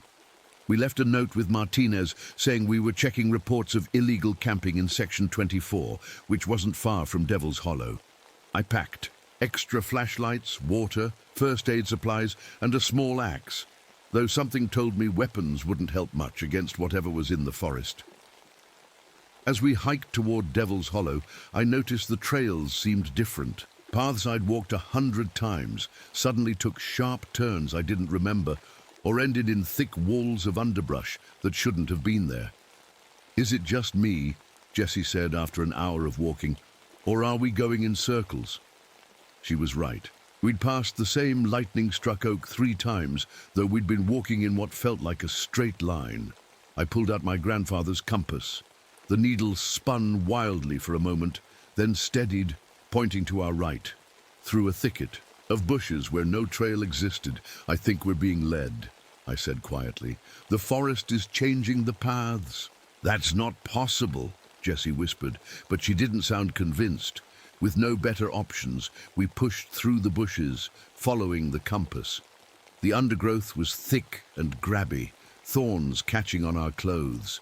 Then suddenly, we broke, through into a clearing, and stopped short. In the middle of the clearing stood a perfect circle of enormous trees, bigger than any I'd seen in the forest before. They had to be at least 400 years old. Inside the circle, the ground was bare earth, without a single plant growing. "It's like an arena," Jessie murmured. As we stepped into the circle, a noise rose from the surrounding forest, the sound of wood creaking and groaning, but with a pattern to it, almost like speech. My pendant grew warm against my chest. "Frank?" Jessie's voice was barely audible. "Don't move!" Between 2 of the ancient trees, something was emerging. At first, it looked like a pile of branches and roots moving by itself. Then it rose up, taking shape. A roughly humanoid figure about 9 feet tall, made entirely of twisted wood and leaves. Where its face should be, there were just hollow spaces with green light glowing from within. The silver strull, the timber, ghost. It was real. My entire body went cold with fear, but I couldn't move, couldn't run. Beside me, Jessie was frozen too, her face pale in the strange green light. The entity moved toward us, not walking exactly but gliding, parts of it constantly, shifting and reforming. Smaller branches extended from its main mass like fingers, reaching out toward us. "What do you want?" I managed to say, my voice shaking. The creaking sound grew louder, and somehow I understood it. Not with my ears, but in my mind, like the words were being planted directly in my thoughts. "Guardian blood," it seemed to say. "Forest remembers. Protector line." "I don't understand," I said, though part of me feared I did. The entity came closer. One of its branch fingers touched my pendant, and immediately the wood began to glow again, brighter than before. Images flashed through my mind. My grandfather, standing in this same circle, cutting his palm and letting blood drip onto the earth. My great-grandfather doing the same, generation after generation of my family, all the way back to the first settlers. "What is it showing you?" Jessie whispered, seeing my face change. "My family," I said, my voice sounding distant to my own ears. "We were Guardians of some kind, protectors of the forest. The entity moved again, this time extending branches toward the edge of the circle. The wood sounds changed tone, becoming more urgent. I felt drawn to follow it. "I think it wants to show us something," I said. We followed the entity to the far side of the circle, where it pointed down at the ground. I knelt and brushed away some dirt, revealing something white underneath. Digging more, I uncovered a bone. Human by the look of it. "Frank," Jessie said, stepping back, "there are more, everywhere." She was right. Now that I looked carefully, I could see small pieces of bone throughout the circle, mixed with the soil. This place was filled with human remains. Broken down over what must have been centuries, the entity made that creaking speech again, and more images filled my mind. Native people bringing offerings to the ancient trees, settlers cutting down, forests. My ancestors making some kind of pact with this being. And finally, men in military uniforms spraying chemicals on the forest edge. "It's angry," I said, understanding coming in waves. "The military tests woke it up. The chemicals are hurting the forest, and it thinks my family broke our promise to protect these woods." Jessie was looking at me like I'd lost my mind. But then her expression changed to horror as she looked past me. "Frank," she whispered, "behind you." I turned slowly. At the edge of the circle stood what looked like my brother Tom, exactly as I remembered him, down to the red flannel shirt he'd been wearing the day he died. But as I watched, his skin seemed to shift and move, revealing glimpses of wood and leaves underneath. "It's not real," I said, more to myself than to Jessie. "It's the entity using my memories." The fake Tom smiled, but the smile went too wide, splitting his face in a way no human face could move. His voice, when he spoke, was a horrible mixture of my brother's familiar tones and the creaking of branches. "You failed us, Frankie," it said. "You let them poison the old ones, break the covenant." "I didn't know," I said, fighting back tears at hearing my brother's voice. "I didn't know about any covenant." "Blood oath," the thing wearing my brother's face said. "Forest needs guardian blood." It stepped forward, its movements jerky and wrong. Behind it, more figures emerged from the woods. People I recognized from town, others I didn't, all with that same wrong look, all partially made of forest materials. The original entity moved to join them, and together they began to circle us, closing in slowly. The green light from within them grew brighter, casting eerie shadows across the bone-filled ground. "What do we do?" Jessie asked, pressing her back against mine as we turned to keep all the figures in view. My hand closed around my grandfather's compass in my pocket. The needle was spinning wildly now, but the case itself was hot, almost burning my palm.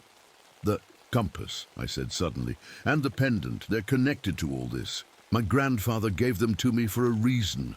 I pulled out the compass, holding it up. The needle stopped spinning and pointed directly at the main entity. At the same time, my wooden pendant began to glow so brightly it was visible through my shirt. The figures stopped advancing, seeming confused or cautious. "Guardian tools," the Tom thing said, its voice less certain. "Old magic." I felt a strange certainty growing inside me. "My family made a deal with you," I said to the main entity. "Tell me what it was. What's the covenant?" Instead of answering with words, the entity sent more images into my mind. My ancestors, agreeing to protect the oldest parts of the forest, to keep certain groves sacred and untouched, in exchange for something I couldn't quite grasp. Protection, power. The images were fragmented, unclear.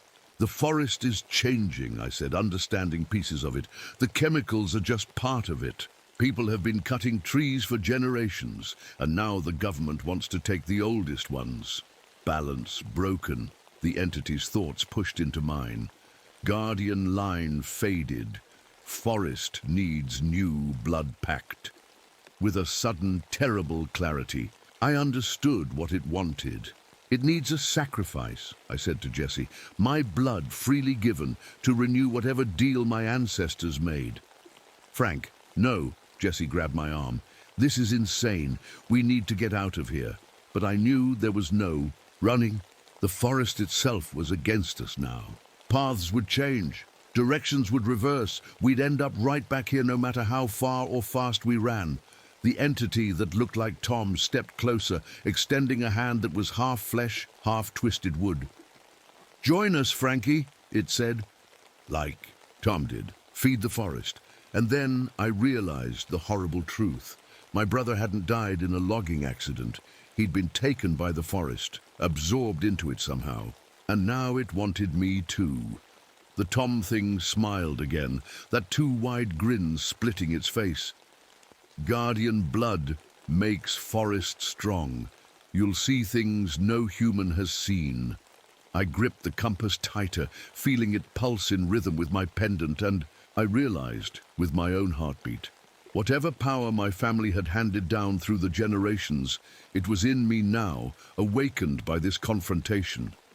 "I won't let you take anyone else," I said, my voice steadier than I expected. "Not Jesse, not the loggers, not anyone." The entity's green eyes flared brighter with what looked like anger. The circle of figures began to close in again. Then forest takes. No choice needed. All around us, the ground began to move. Roots breaking through the soil like snakes reaching for our legs. The bone fragments mixed with the dirt clattered against each other, an eerie percussion to the wooden groans of the approaching entities. Jessie screamed as a root wrapped around her ankle. I lunged to grab her just as more roots burst from the ground, entangling us both. The main entity towered over us now, its wooden body creaking as it leaned down, green light pouring from the hollow spaces in its branch-formed face. "Forest remembers," it said directly into my mind. "Forest always remembers." And then it reached for me with dozens of branch fingers, ready to pull me into its mass, to make me part of the timber ghost forever. Just as the branch fingers were about to touch my face, I remembered something my grandfather once told me. "Iron hurts the old spirits. They were here before man worked metal." I struggled to reach the small axe in my pack, while roots wrapped tighter around my legs. My fingers closed around the metal handle, and I pulled it free, swinging it in a wide arc between me and the entity. The effect was immediate. The branch fingers pulled back as if burned, and a high-pitched sound like a scream filled the air. The roots around our legs loosened just enough for us to break free. "The axe!" I shouted to Jessie. "The metal hurts it." I swung the axe in another arc, creating space around us. The figures backed away, their wooden bodies creaking in what sounded like pain or anger. "Head for the stream!" I yelled, remembering another detail from my grandfather's stories. "Moving water breaks its power." We ran, crashing through the underbrush, the axe held out in front of us. Behind us, the furious creaking and groaning of the entity and its creations grew louder. Branches whipped at our faces, roots rose from the ground to trip us, but we kept going.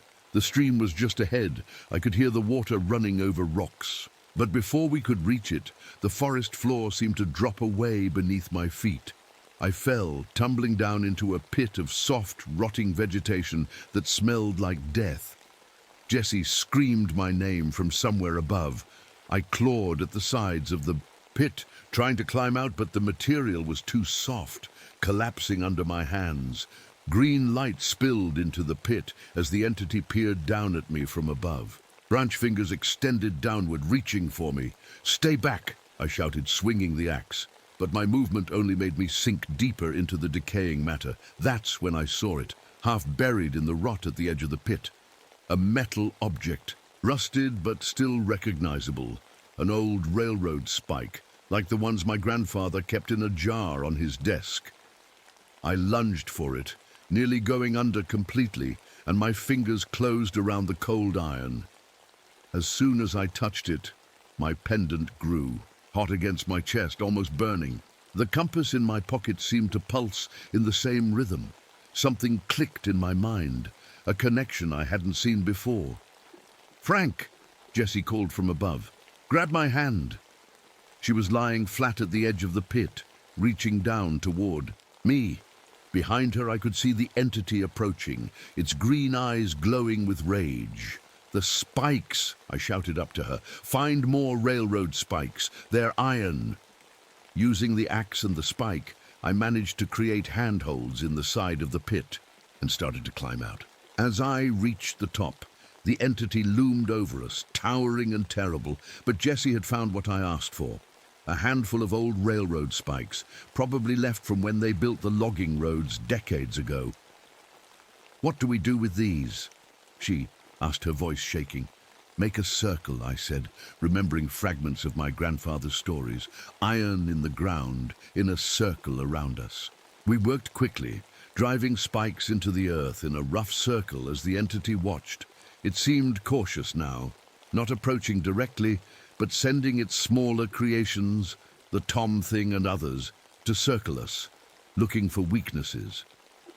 When the last spike was in place, I stood in the center of our makeshift circle, holding my pendant in one hand and the compass in the other. Something was coming together in my mind. Memories that weren't quite mine, knowledge I shouldn't have. "I know what you are," I said to the entity. "You're the forest's guardian, its spirit. But you're not evil. You protect the balance." The entity's green eyes flickered, and I felt its attention focus entirely on me. "The chemicals they're testing," I continued. "They're throwing everything out of balance. That's why you woke up, why you're angry." Jessie looked at me in surprise. "How do you know that?" "I can feel it," I said, my pendant growing warmer. Through my family's connection." The entity moved closer to our circle, but didn't cross the iron boundary. The wooden groaning changed tone, becoming less threatening, more questioning. "I work for the Military Research Division," Jessie admitted suddenly. "I was sent to monitor the effects of the defoliant tests, but I didn't know it would do this." She gestured at the entity. "Wake up something like this." "You lied to me," I said, hurt despite everything else happening. "I had orders," she said. "But Frank, the tests are just the beginning. They're planning to clear-cut this entire section of old growth for a new facility. Underground bunkers, missile silos, Cold War stuff, top secret." The entity's wooden body creaked louder at this, and the green light from its eyes intensified. Around us, the forest seemed to shudder, trees swaying though there was no wind. "That's why it's so angry," I said, understanding flooding through me. "Not just the chemicals, they're planning to destroy its oldest trees, the heart of its power." I looked down at my pendant and compass, guardian tools passed down through generations of my family. Somehow, I knew what I needed to do. "I need something sharp," I said to Jessie, "and I need you to trust me." She handed me her pocket knife without hesitation. I knelt in the center of our iron circle and cut my palm, letting blood drip onto the forest floor. The moment it touched the earth, my pendant blazed with green light, matching the glow from the entity's eyes. "I renew the covenant," I said, words coming from somewhere deep in my blood memory. "Donahue blood to protect the forest, forest power to protect the Donahue line." The entity moved right to the edge of our iron circle, its wooden body creaking and reshaping itself. The Tom Thing and other figures retreated into the trees, dissolving back into branches and leaves. Through the pendant, I felt the entity's thoughts more clearly now. Ancient, complex, angry, but not evil. It had protected this forest for centuries, working with my ancestors to maintain the balance between human needs and the forest's life. "I understand now," I said, rising to my feet. "You need a living guardian with Donahue blood. Someone to speak for the forest to the human world." The entity's wooden head nodded slowly. "But you can't keep killing people who enter the forest," I continued. "That has to stop. I'll protect the old trees, fight the military's plans, but no more deaths." For a long moment the entity was still. Then slowly it extended a single branch finger across our iron circle, not attacking but offering. I hesitated, then reached out to touch it with my bleeding hand, The moment we connected, a flood of images poured into my mind. Centuries of forest life, the pain of trees being cut, the slow poison of the chemicals seeping into soil and water, the entity's desperate attempts to protect what remained of its domain. It wants to show us something, I said to Jessie, my voice distant. Something important. We need to follow it. Are you sure? Jessie asked, eyeing the entity with fear. Yes, I said, suddenly certain. It won't hurt us now. We've made a new. Unpacked. I reached down and pulled up one of the railroad spikes, breaking our protective circle. The entity moved back, giving us space, then turned and glided into the forest. We followed it through darkening woods, the green glow from its body lighting our way. After about half a mile, we came to a small clearing where a military truck was parked, partially hidden under camouflage netting. That's one of ours, Jessie whispered. Research division. The back of the truck was filled with barrels labeled with hazard warnings. Next to it was a stack of maps and documents. Jessie grabbed one of the maps and spread it open. This is it, she said grimly. The development plan. Underground facilities throughout this whole section of the forest. They're going to destroy everything. I looked at the entity, its green eyes watching us intently. This is what you wanted us to see. They're going to kill the oldest trees, the heart of your power. The entity's wooden body creaked in what I now recognized as agreement. I can't let this happen, Jessie said, surprisingly. I came here to study environmental impact, not help destroy one of the oldest forests in America. She gathered all the documents and maps. This is evidence. We can take it to the press, environmental groups, expose the whole operation. The entity moved suddenly, its branch arms extending toward the truck. The barrels of chemicals began to shake, their metal sides bulging outward. No, I shouted, understanding its intent. Not like that. If those chemicals spill, they'll poison even more of the forest. The entity paused, its green eyes fixed on me. I felt its ancient rage, its desire for immediate vengeance. There's a better way, I said, placing my hand on a nearby tree trunk. Trust me, I'm your guardian now. For a tense moment, I thought it might not listen. Then, slowly, it withdrew its influence from the barrels. We need to get these documents. To safety, I told Jessie. And then I need to perform the full guardian ritual at the bone circle. To make it official. Jessie nodded, clutching the evidence to her chest. What about the entity? The timber ghost? I looked at the towering wooden figure, its green eyes watching me with ancient intelligence. It's part of me now, I said quietly. And I'm part of it. The covenant is renewed. As if in response, my pendant glowed brighter, and the cut on my palm tingled as it slowly sealed itself closed, leaving a green-tinged scar in the shape of a tree. As we made our way back toward the ranger station with the military documents, the forest felt different around us. The paths stayed where they should be. The feeling of being watched remained, but it wasn't threatening anymore. More like being accompanied by a watchful guardian. The entity, the Silverstrahl, moved alongside us, sometimes visible as that towering wooden figure, sometimes just a rustle of leaves and branches at the edge of our vision. What will happen now? Jessie asked, glancing nervously at the entity. I'm not sure, I admitted, but I know what needs to be done next. When we reached the edge of the forest where my truck was parked, the entity stopped. It couldn't, or wouldn't, go beyond the tree line. I felt a pulling sensation in my mind, urging me to stay in the woods. I'll be back, I promised it. Today, I just need to get these documents somewhere safe. The green eyes flickered, and I felt acceptance through our connection. Then it melted back into the forest, becoming indistinguishable from the trees and undergrowth. Will it be okay while we're gone? Jessie asked as we climbed into my truck. It's been here for centuries, I said. It can wait a few more hours. We drove straight to Carl Whitman's house. Carl was a reporter for the local newspaper, but he also freelanced for bigger papers in Washington and New York. More importantly, he was an old friend who would believe us. Frank, he said, opening his door in surprise. "What brings you here?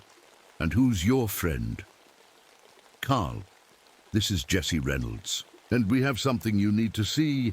Inside, we spread the military documents across his kitchen table. Carl's eyes grew wider as he looked through them. "This is big, Frank," he said finally. "Really big. Secret military testing, chemical defoliants, plans to bulldoze protected old-growth forest for underground bunkers. This could be front page.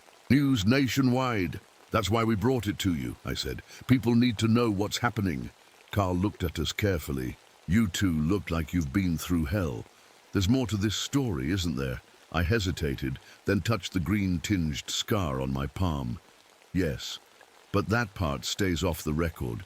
Just focus on the illegal military activity and the environmental damage." He nodded slowly. "Fair enough. But you both should be careful. The military doesn't like being exposed like this." "We know," Jesse said. "I'm risking my career, and probably worse by bringing these documents out, but I can't be part of destroying something this important." After making copies of everything for Carl, we headed back to the forest. I could feel it calling to me now, a constant tug at the edge of my mind. "What will you do?" Jesse asked as we drove. "About the Guardian thing?" "Finish the ritual," I said. "Make it official. My family has been protecting this forest for generations, without even knowing the full story. I need to understand what that really means." She was quiet for a moment. "I want to help. I came here to study the forest, not help destroy it." I looked at her surprised. "It might be dangerous. The military will know you leaked those documents once Carl's story runs." "I know," she said, determination in her voice. "But I've made my choice." When we reached the forest edge, the entity was waiting for us, its wooden form half hidden among the trees. I felt a sense of urgency from it as we approached. "It wants us to hurry," I said, "to complete the ritual before anything else happens." We followed it deeper into the forest, to the bone circle where this had all begun. The ancient trees seemed to bend inward, watching us as we entered the clearing. In the center of the circle, a small pool of green liquid had formed, not the dangerous chemical kind, but something natural, glowing with the same light as the entity's eyes and my pendant. "What do we do?" Jesse asked, staying close to me. Before I could answer, the Tom figure appeared at the edge of the circle, but it was different now, less threatening, more like a messenger. It beckoned to us. "It wants both of us," I said, surprised. "Not just me." We approached the pool carefully. The entity moved to stand opposite us, its wooden body creaking softly.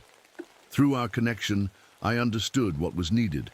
Blood freely given, mixed with the forest's essence. I knelt by the pool and motioned for Jessie to do the same. "Are you sure about this?" I asked her. She nodded, though her hands trembled slightly. I took out the pocket knife again and cut my palm along the green scar, letting blood drip into the glowing pool. Then I offered the knife to Jessie. She hesitated only briefly before making a small cut on her own palm and letting several drops of blood fall into the pool. The moment our blood touched the green liquid, the entire forest seemed to hold its breath. Then the pool began to glow brighter, the light pulsing in rhythm with my heartbeat. The entity extended branch fingers into the pool, stirring our blood with the green substance. Images flooded my mind, clearer now, more complete. I saw the original covenant made by my ancestors, the balance they promised to maintain, the protection they received in return. But I also saw something new, a future where the forest and humans worked together, where the ancient guardian and modern science found common ground. And in that future, I saw both Jessie and myself as bridges between worlds. "I accept the guardian role," I said formally, words coming from deep within my blood memory. "To protect the old trees, to speak for the forest, to maintain the balance." The entity's green eyes brightened with approval. Then Jessie spoke, surprising both me and herself. "I offer my knowledge to aid the guardian. Science in service of preservation, not destruction." The entity hadn't expected this, but through our connection, I felt its interest, its consideration of this new possibility. The green pool began to rise, forming tendrils that wrapped gently around our bleeding hands. The liquid felt cool and soothing as it entered our wounds, and the cut sealed instantly, leaving matching green-tinged scars on both our palms. Knowledge flooded into me: how to hear the forest's voice more clearly, how to sense threats to the balance, how to use the guardian tools my family had passed down, and alongside that knowledge came power, subtle but real, connecting me to every living thing in the forest. Jessie gasped beside me, experiencing her own version of the connection. "I can feel it," she whispered. "The whole forest, like a single organism." The ritual complete, the entity stepped back, its wooden form seeming more relaxed now, less frightening. The tom figure and other constructs had disappeared, no longer needed. "What happens now?" Jessie asked as we got to our feet. "Now we fight," I said. "To save the forest, to stop the military plans, to protect what matters." The battle that followed wasn't fought with weapons, but with words, evidence, and the power of public opinion. Carl's story broke nationwide, triggering investigations into the secret military testing. Environmental groups filed lawsuits. Politicians, eager to look good to voters, called for hearings.